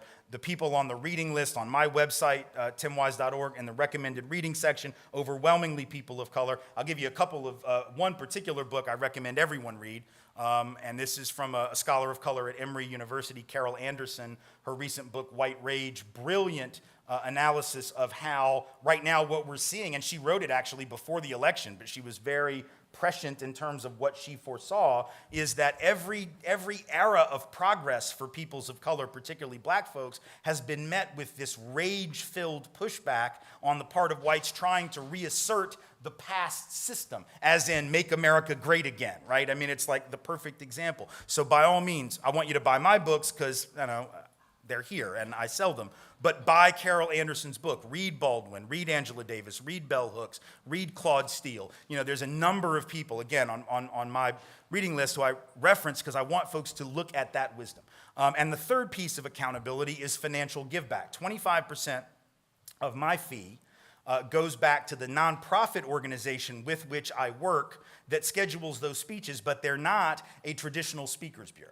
They are an organization that does leadership development on campuses and in communities. 70% of the people in the organization and speakers in the organization and educators are folks of color. We do curriculum development, we do films, we do written materials that are intended to be anti-bias training or anti-oppression training materials. And we're able to do that because every one of us in that quote-unquote bureau, but really nonprofit group, gives back 25% of our fee. We could all keep that money, and we could pocket it and just do what we do, the folks of color and the white folks, but we don't because we support the mission of that organization. And so I think that both the financial give back, the professional, sharing of wisdom, and the recognition of pointing out people that I want people to listen to, when there are folks of color who come to your campus, it's really important that you show up in these or better numbers for them. That's another really important thing for people to do that I think sometimes we forget. And so I don't know that it ever makes for perfect accountability. I don't think there is such a thing. And every white person who does this work is going to screw up. Every man who tries to speak against sexism is going to screw up. When straight folks and cisgendered folks speak against straight supremacy and transphobia, we're going to make mistakes. But I think at the end of the day, those of us who have privilege, and we all have it in some area, every one of us has got some of it somewhere. If you're somebody who cares about poor folks and poverty, but you yourself are not poor, you shouldn't say to yourself, well, I'm not going to take up that fight because after all, I'm not poor. That doesn't make sense. We need folks to get involved in all of these struggles, race, class, gender, sexuality, as allies. Now, that does mean following, not trying to lead. And so I try to make sure that I'm following the lead of those folks of color whose work I reference, those communities of color, those organizations of color, like the People's Institute in New Orleans, which trained me, and others as well. Sometimes I do it well, sometimes I don't. But I think that's the task of all of us who are white and try to do the work with integrity. Thank you so much. You bet. Over here. Hi, Tim. First, I'd like to start off with just saying thanks for coming to PCC. And my question is in regard to what has been going around lately is Asian privilege in respect to white privilege.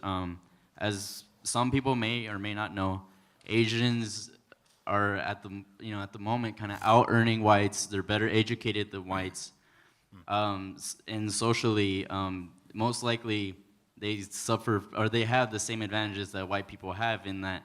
You're probably not going to look at an Asian person and think that they're a threat to society. They're probably not going to be profiled like blacks and other Hispanic. It definitely depends. But for the most part, Asians have been dubbed the model minority group. Right. And I just wanted to hear your thoughts on that. I was just wondering if Asians, they suffer from the same similar oppressions that blacks and other Hispanics do, as you mentioned in your talks. Internment camps, and the railroads, everything. Right. They suffer from oppression, racism, much like blacks and Hispanics. And I was just wondering if Asians, are doing well for the most part in America. How come blacks and Hispanics, in particular, and probably other minority groups, haven't quite caught up to Asians? Okay, so this is really not too complicated, but it too requires a bit of a history piece. The notion of the model minority, first of all, we got to understand where this came from, right?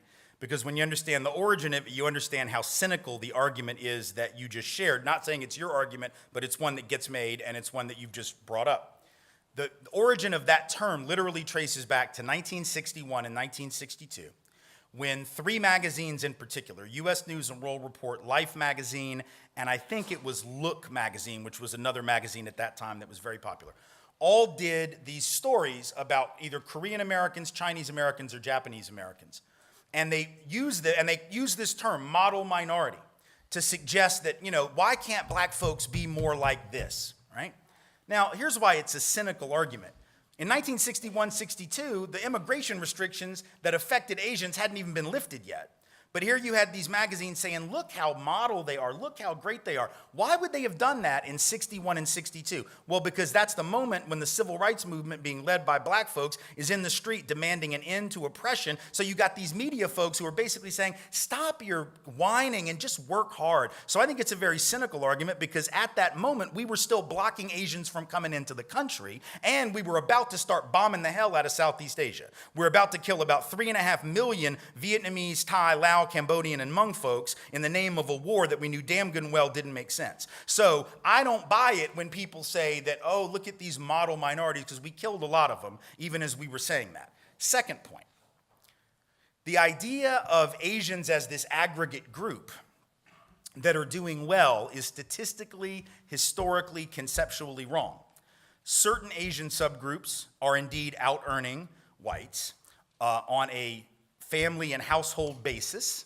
Others are most definitely not. Let's look at the ones that are. By and large, it's Korean Americans, Japanese Americans in particular, sometimes Chinese Americans, sometimes Filipinos, depending on the area. But here's the problem with that data. Oh, and subcontinental South Asian Indians, right?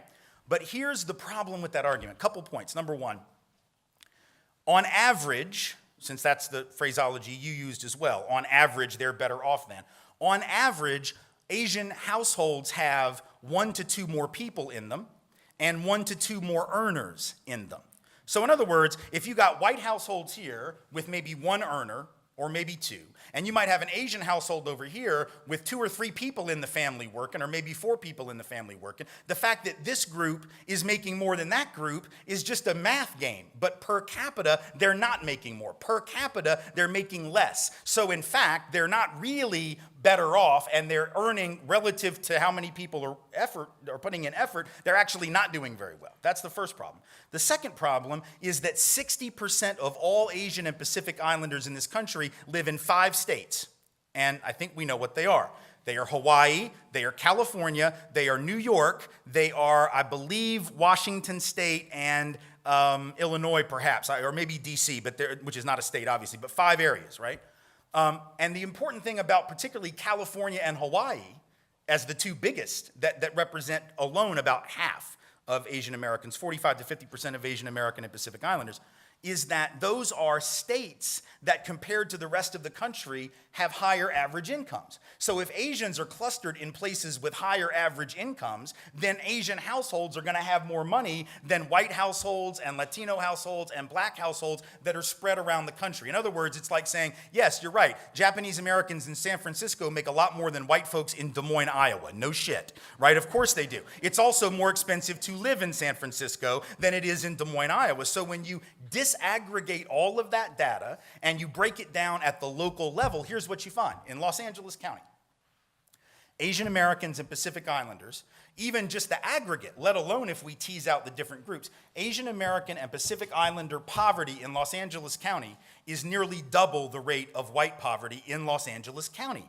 The only reason it doesn't look that way nationwide is because it's aggregate data. When you actually look at the people in the same area, when you look at whites here, Asians here, they're not doing equally well. Chinese American professionals with college degrees earn currently 55% of what white professionals with college degrees earn. So A, they're not all doing that well. B, they're not in fact starting with the same opportunities. C, they're apparently still facing significant obstacles. And D, the whole history of this concept is rooted in an attempt, going back to the point of my lecture, of divide and conquer. Getting black folks to be mad at Asian folks to be mad at Latino folks, everybody to be mad at indigenous folk, and nobody is paying attention to the bigger issue, which is rich white folks who are screwing pretty much all of those groups that I just mentioned. So that's my answer to the question, and I appreciate you asking. Yes.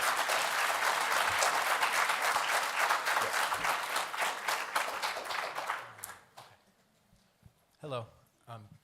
Am I speaking clearly? Yes, yes. Oh, okay. So I wanted to I wanted to ask you on your opinion on what's been happening on college universities campuses, particularly when other groups of other clubs that have different ideals than the ones expressed here today, when they try to get the opportunity to say their point of view, maybe bring in their own stance and statistics to back it up, Sure. they're shut down. And you see a lot of that happening in, for example, Berkeley and Amherst and DePaul, and it's just, it seems to be a very normal trend on college universities to silence speakers that they tend to disagree with, and a lot of it happens to be ideologically driven from what I've studied on it. Sure. And I believe that we come to a consensus on these issues if we allow all sides to speak, and within a public discourse, we filter out what is truthful and what isn't, and what is ideological, what isn't, Sure. and devoid of race and gender, because anybody can say something truthful, regardless of Totally. Oh, yeah, what of course. what genitalia they have or what Of their course. color of their skin. Of course. And I just see a lot of this as being very divisive, and Okay. it categorizes people in terms of I'm brown, therefore I have been experiencing oppression by white Americans, and I disagree. I actually would like to say that I've seen my skin color as a privilege, because I have not been shouted down at. I've never been called, you're a white male. I've never been told these sorts of things. I've been told I'm a male, but not that I'm white. And I see that as a privilege, because if I were to say something truthful, it could easily be shot down because of the color of my skin or the whatever is dangling between my legs. Well, I okay. disagree with that. I'm going to shoot down what you said. It has nothing to do with the color of your skin, though. Here's what I would say. First, I'm glad that you haven't been the subject of some type of invidious mistreatment on the basis of your skin color, or at least so long as you can tell or you're articulating, you're saying that you haven't been. And that's fabulous, and I hope that continues for you. I'm not saying. No, hold on. I hope that continues to be the case. I can assure you, if you believe that being shouted down as a white male somehow comports to or equates to the history of mistreatment of people with dark skin, which is a history you surely would not deny, and that somehow that's the real problem today is white men like Milo Yiannopoulos not getting to speak at Berkeley, that's the problem, not racial profiling, not people of color being treated as terrorists and suspected of terrorism because they're Muslim or from the so-called Middle East, not ICE raids on Latino folks, not folks who were brought here as children by their parents and are now being threatened with the potential of deportation, those folks who were the dreamers. If you think that being labeled a white man and somebody reminding white men that they're white men and shouting them down equates to that, then I really don't know how we can have much conversation. Having said that, the point about free speech, I agree with you on. I just want to make a few points about it, though, because I think it's important. First of all, free speech does not obligate an institution of higher learning to provide a platform for every opinion, whether it's as faculty or whether it's as a guest speaker. And we know that's true because I don't think this or very many schools, and I would suspect that you would not advocate that schools generally, let's say, have an obligation to bring in people who believe the earth is flat to challenge scientists who know that's not true. I don't think that most schools would feel obligated to bring in a Nazi who says that the Holocaust of European Jewry didn't happen, even though they're out there. And they certainly would not be required to offer that person a position in the history department or have the history department, even at a public school, give them space. So free speech means you can say whatever you want and we can't lock you up for it. That's what it means. We cannot arrest you. You cannot be punished in some sort of criminal justice sense for having said your piece. But that doesn't mean that institutions have to remain entirely neutral on certain subjects, particularly when they have mission statements that commit them to certain ideals, right? Mission statements that say, for instance, and I haven't read the one at PCC in many years, but I'm quite confident that like most colleges, it's very lovely. It's very, it's lifelong learners in a global environment. That's what we're trying to create. And it might even reference diversity. It might even reference equity. A lot of schools have missions that even mention social justice and all these things. And they adopted those missions as statements of their own values, just like Brigham Young University, as an LDS Mormon school, has the absolute right to not invite me, right? Because my views are completely in contradiction to the LDS faith, at least in part, I suppose, and they never invited me. But I don't get to scream oppression because BYU didn't bring me, or Jerry Falwell Jr. didn't bring me to Liberty University, or I never got invited to Hillsdale or Bob Jones University or anything like that. That doesn't mean that I don't respect the free speech rights of those folks. But I just want to make clear, free speech is not a requirement that someone else give you the mic. Right? It says, if Ann Coulter wants to write books that people buy, fantastic. Milo wants to write a book, and there was pressure to cancel Milo's contract, but that's called the free market. So they made the decision based on protest to pull the contract. That's the market. That's not oppression. And also, let's keep in mind what happened at Berkeley. Let's be very clear. At the first time Milo got canceled, the school had extended the invitation. The school did not try to censor him. The school did not say, you cannot come for ideological or any other reasons. There just so happened to be people unaffiliated with that institution who created a problem in downtown Berkeley. Some of their teachers were involved in it, though. There were a handful of people who were probably students, but the protest was not, the attempt to shut it down was not done by Berkeley itself. Berkeley extended the invitation. They were prepared to pay whatever the fee was going to be to the organization or whatever that sponsored it, and they were not going to shut him down. But here's what the professors who were protesting it said. Because there was a letter that was circulated by professors at Berkeley protesting his appearance, which is their free speech, by the way. Yeah. They send a letter around and they said, we do not oppose Milo Yiannopoulos coming to this campus because of his views, his conservatism, his support for Trump, or anything like it. The reason we are worried about this is because about a month and a half, I think it was earlier, he had been at, I believe it was the University of Chicago, but it might have been DePaul. It was a school in Chicago. And he got up on stage and in front of a pretty large crowd of people, puts a picture of a trans woman who is a student at that school on an overhead projector and proceeds to make fun of her for about 5 minutes. She's in the audience at the time. He is literally objectifying her in a way that endangers her in front of her students, making fun of her, not making a political argument about transgender identity. If he wants to stand up and say he doesn't think transgender is a thing, I can think he's an idiot, but he's entitled to that opinion. If he wants to stand up and say, quote unquote, look at that tranny, da-da-da-da-da, which is what he did, that's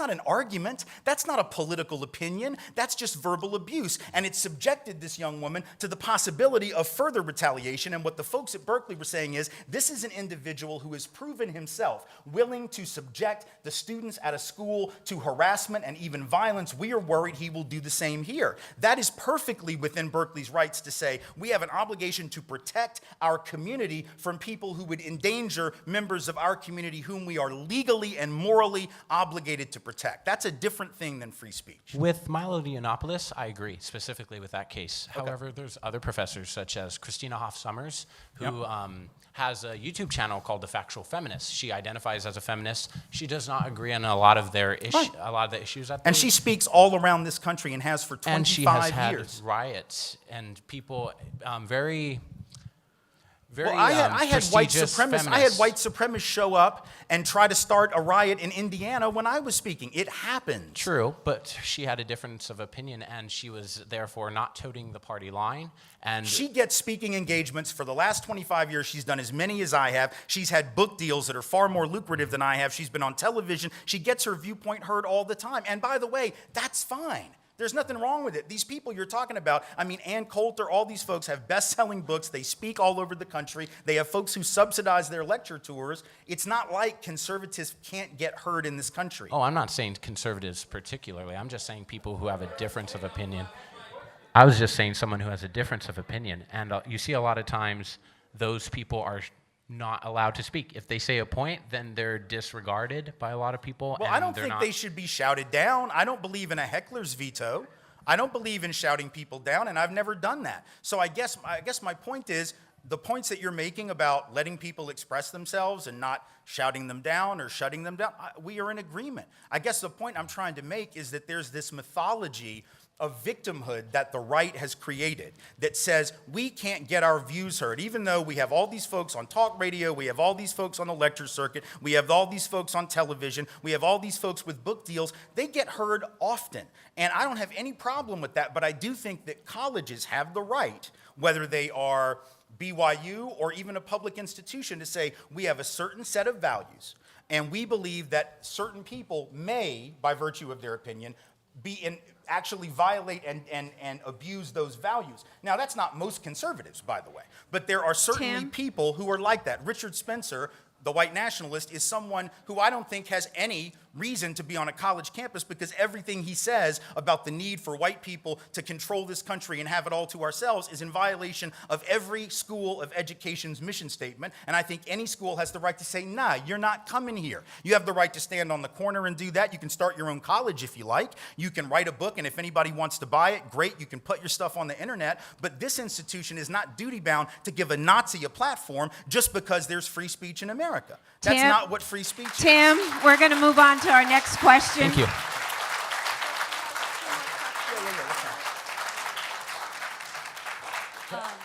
Well, that was intense. So, Go ahead. yeah, the situation, it was, I was with this 11-year-old boy who I visited, and I knew him since he was like very little, and he would always speak of how much he misses Mexico.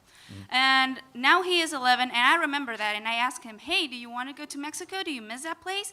And his answer, like, it was, I didn't had it coming. He just says, no, like, why should I go? Like, that place is garbage. It's a trash. Right. So, like, not only he insulted the place, he insulted the place where I spent most of my life. Right. And I had the opportunity to see beautifully. Yeah.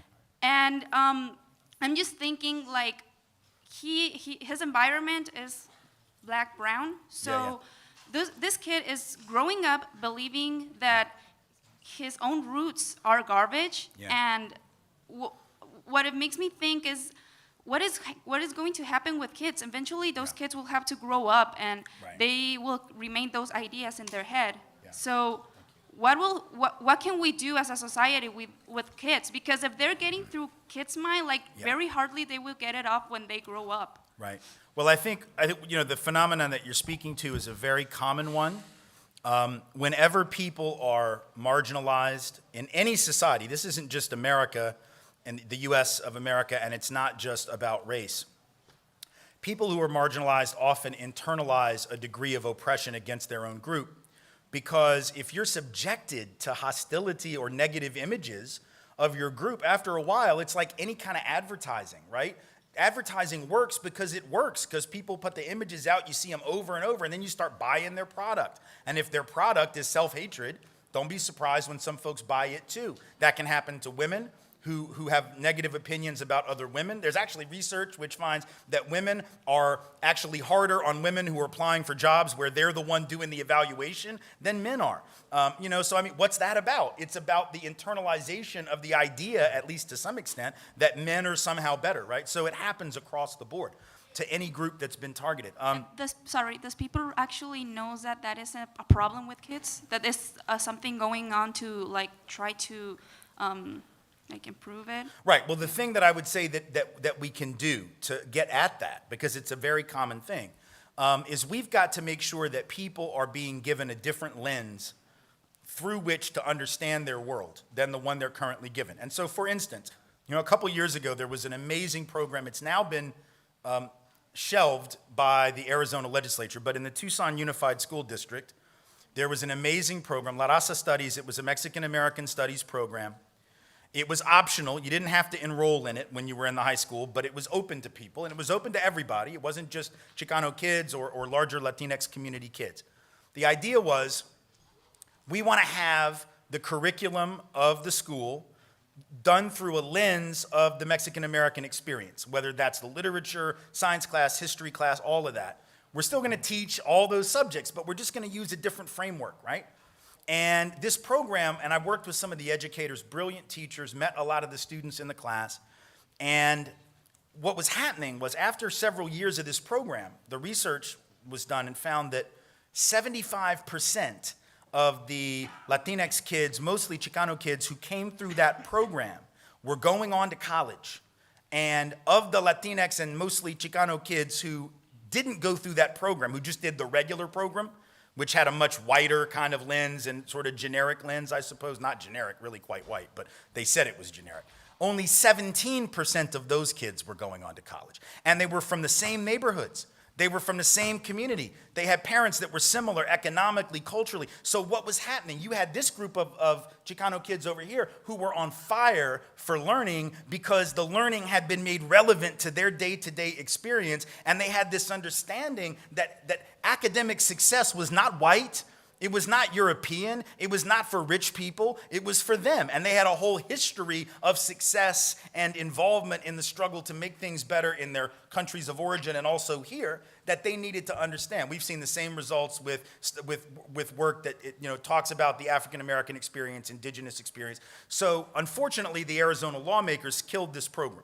And they killed it because they said, it's breeding hatred for white people. Well, it was just teaching the truth of history. That's all. It wasn't breeding hate. It's an accurate reflection of history. And first of all, a lot of the kids and their families knew that this stuff had happened. It's not like folks don't know how half of Mexico got stolen, right? But they just needed it to be ratified in the classroom. It's nice to hear that you're not crazy, that actually what you think happened is really sort of what went down. And so what's been happening since is, of course, some of the students and some of the educators have been fighting to get the program back in.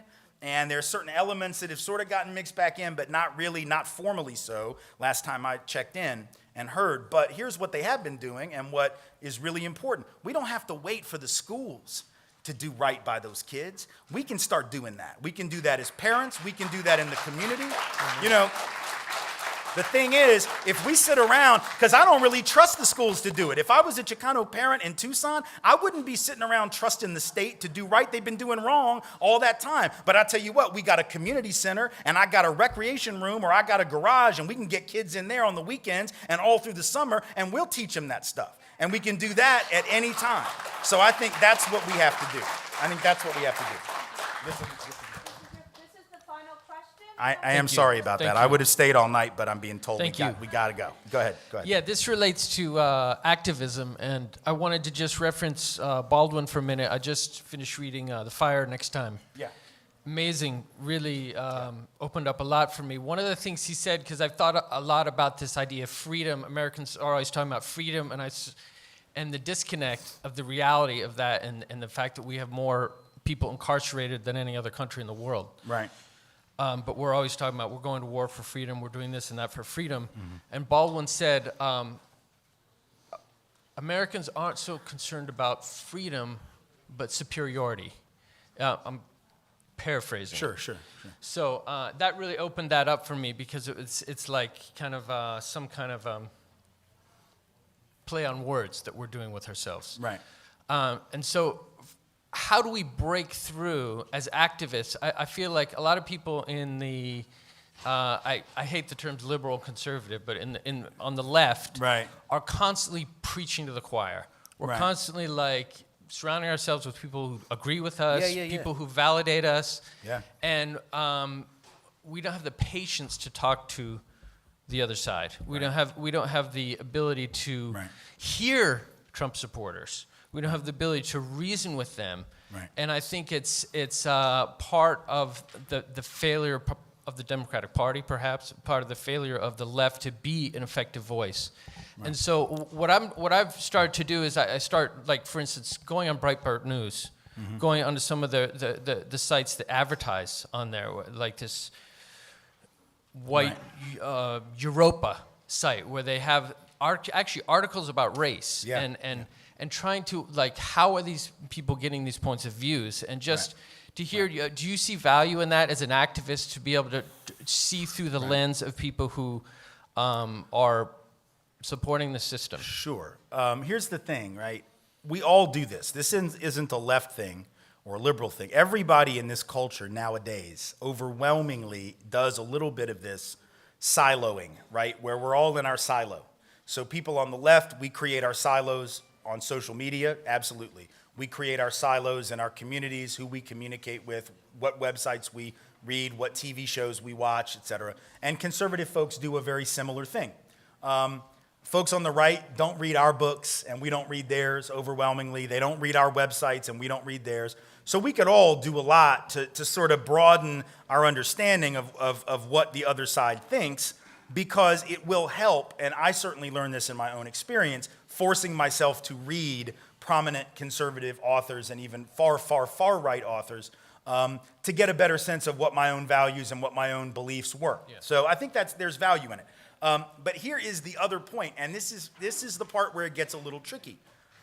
The premise sometimes in that idea that I want to get to understand you and then you get to understand me so we can sort of get to the truth of what facts are and how we come to understand certain facts is that what the research is showing us, and this is a little bit distressing, but I think we can work with it, is that facts aren't actually why we believe what we believe. Now, this is shocking to people.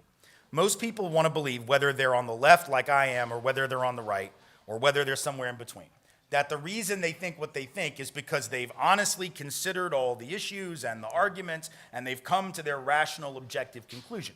And what the research from social science tells us, mostly brain science research and social psychology and linguistics, is that we don't really come to conclusions based on that. And we know that because no one in here has read everything there is to read before you came to your conclusion on subject A or subject B. I certainly haven't. And I've read thousands of books on race, but there's stuff I don't know. And I'm learning new stuff all the time, and I'm open to admitting that. But what we do base our opinions on is usually a combination of things.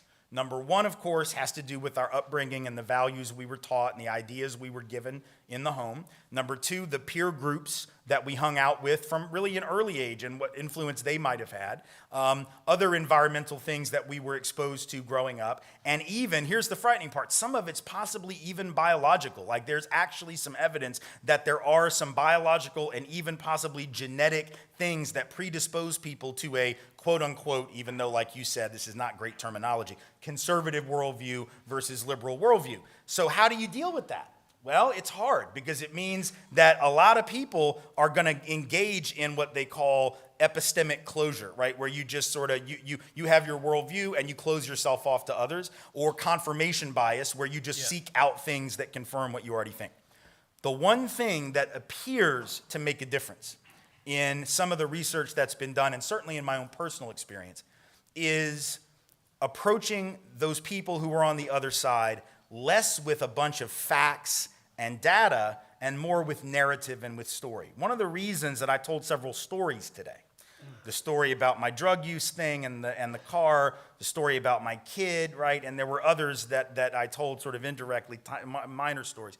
And I do a lot of other stories as well in other speeches, is because I know that those are the things that actually stick with folks. Like I threw out some data too, but mostly I did stories and historical analysis because the data doesn't stick with us. And sometimes if you have an incentive to ignore my data, you're just gonna turn it off. But when I tell that story about how I was treated by that cop, it's really hard for a rational person to act like that story doesn't mean anything.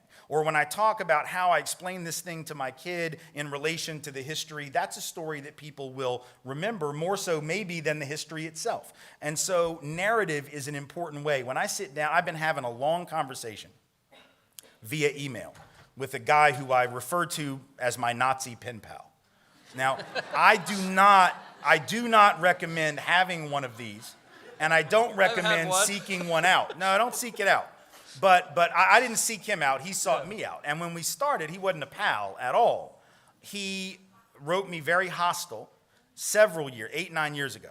And I just decided that day I'm going to try something different with this guy. Because I get that from white supremacists a lot. And sometimes I just ignore it. Sometimes I fire back if I'm in a pissy mood, which is not a good idea. But, you know, we're humans. We do that. But this time I was like, I'm going to try an experiment. And my experiment was, I wrote him back and I said, Rob, it seems to me like you're having sort of a bad day. And I said, I've had those. I know what that is. It was a Friday. I said, tell you what, think about it over the weekend. And if on Monday you still want to talk, hit me up and we'll talk. And I knew there were 3 possibilities. He just would ignore it, in which case we're done. He would fire back with, screw you, Jew, or whatever. And in which case we're also done. And at least I tried, right? Or he could respond with kindness because I showed him some. And oddly enough, he writes me back almost immediately, within an hour, and he says, I'll write you on Monday. Thanks. Thanks for being kind. And I'm like, okay.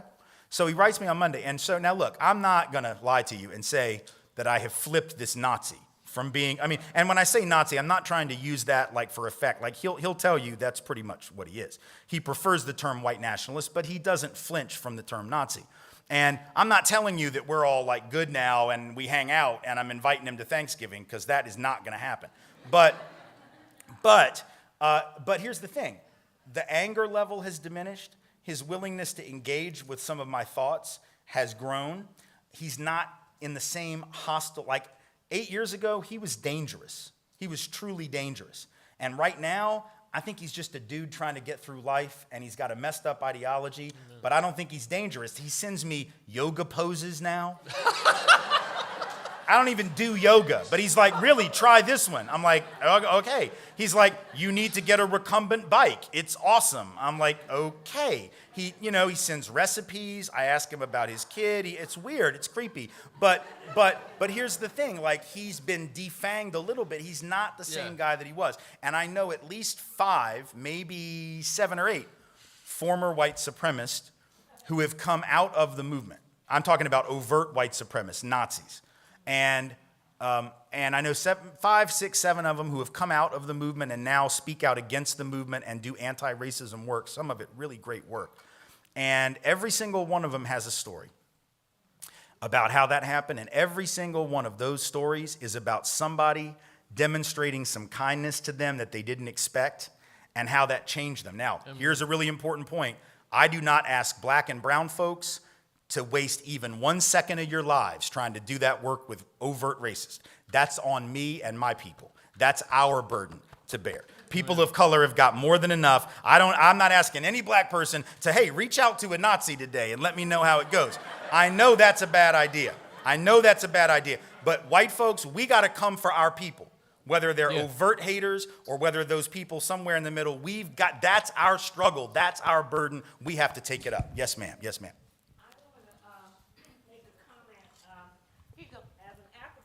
Oh, there you go. As an African American, I know that we know a lot about other races. We read about it, we had to, it's in the history books. We had to study our history book on our own. And the other races didn't study us. If they studied us, they would care more, and Baki wouldn't have asked to be considered affirmative action when he was white. They say that affirmative action was for black people who gave them the #1 spot and they weren't qualified. That was not true. So I read a lot, and I'm in white America, African America, Jewish America. I belong to an organization in San Marino, Sierra Madre, and I learned everything. Cucamonga, I was the president of a Cucamonga club, and that's all white. I was only African American there. And my son and I, we go into white areas. He joined the Redondo Beach Chamber of Commerce when he was 26. No black was in Redondo Beach. Oh, no. He didn't even live there. So I'm just saying, I guess he learned after me, go where you think you're not wanted. I got in the Sierra Madre choir. I can sing, I'm a musician anyway. So I became the pianist of the Sierra Madre choir, second pianist. So I'm just saying, if the white would go into our world, and we have to code, we have to know, speak 3 languages. We know how to do the handshake. And we know how to say, shake your hand, but they don't know how to do all that. So we know more than they know. Thank you very much. Absolutely. Thank you. Thank you. Thank you.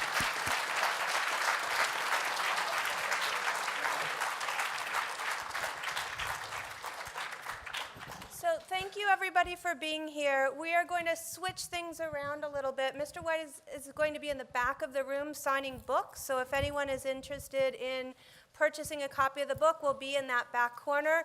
If for any reason there is anyone who has not signed in yet, that's all available there. And please grab lots of food. Thank you for being here.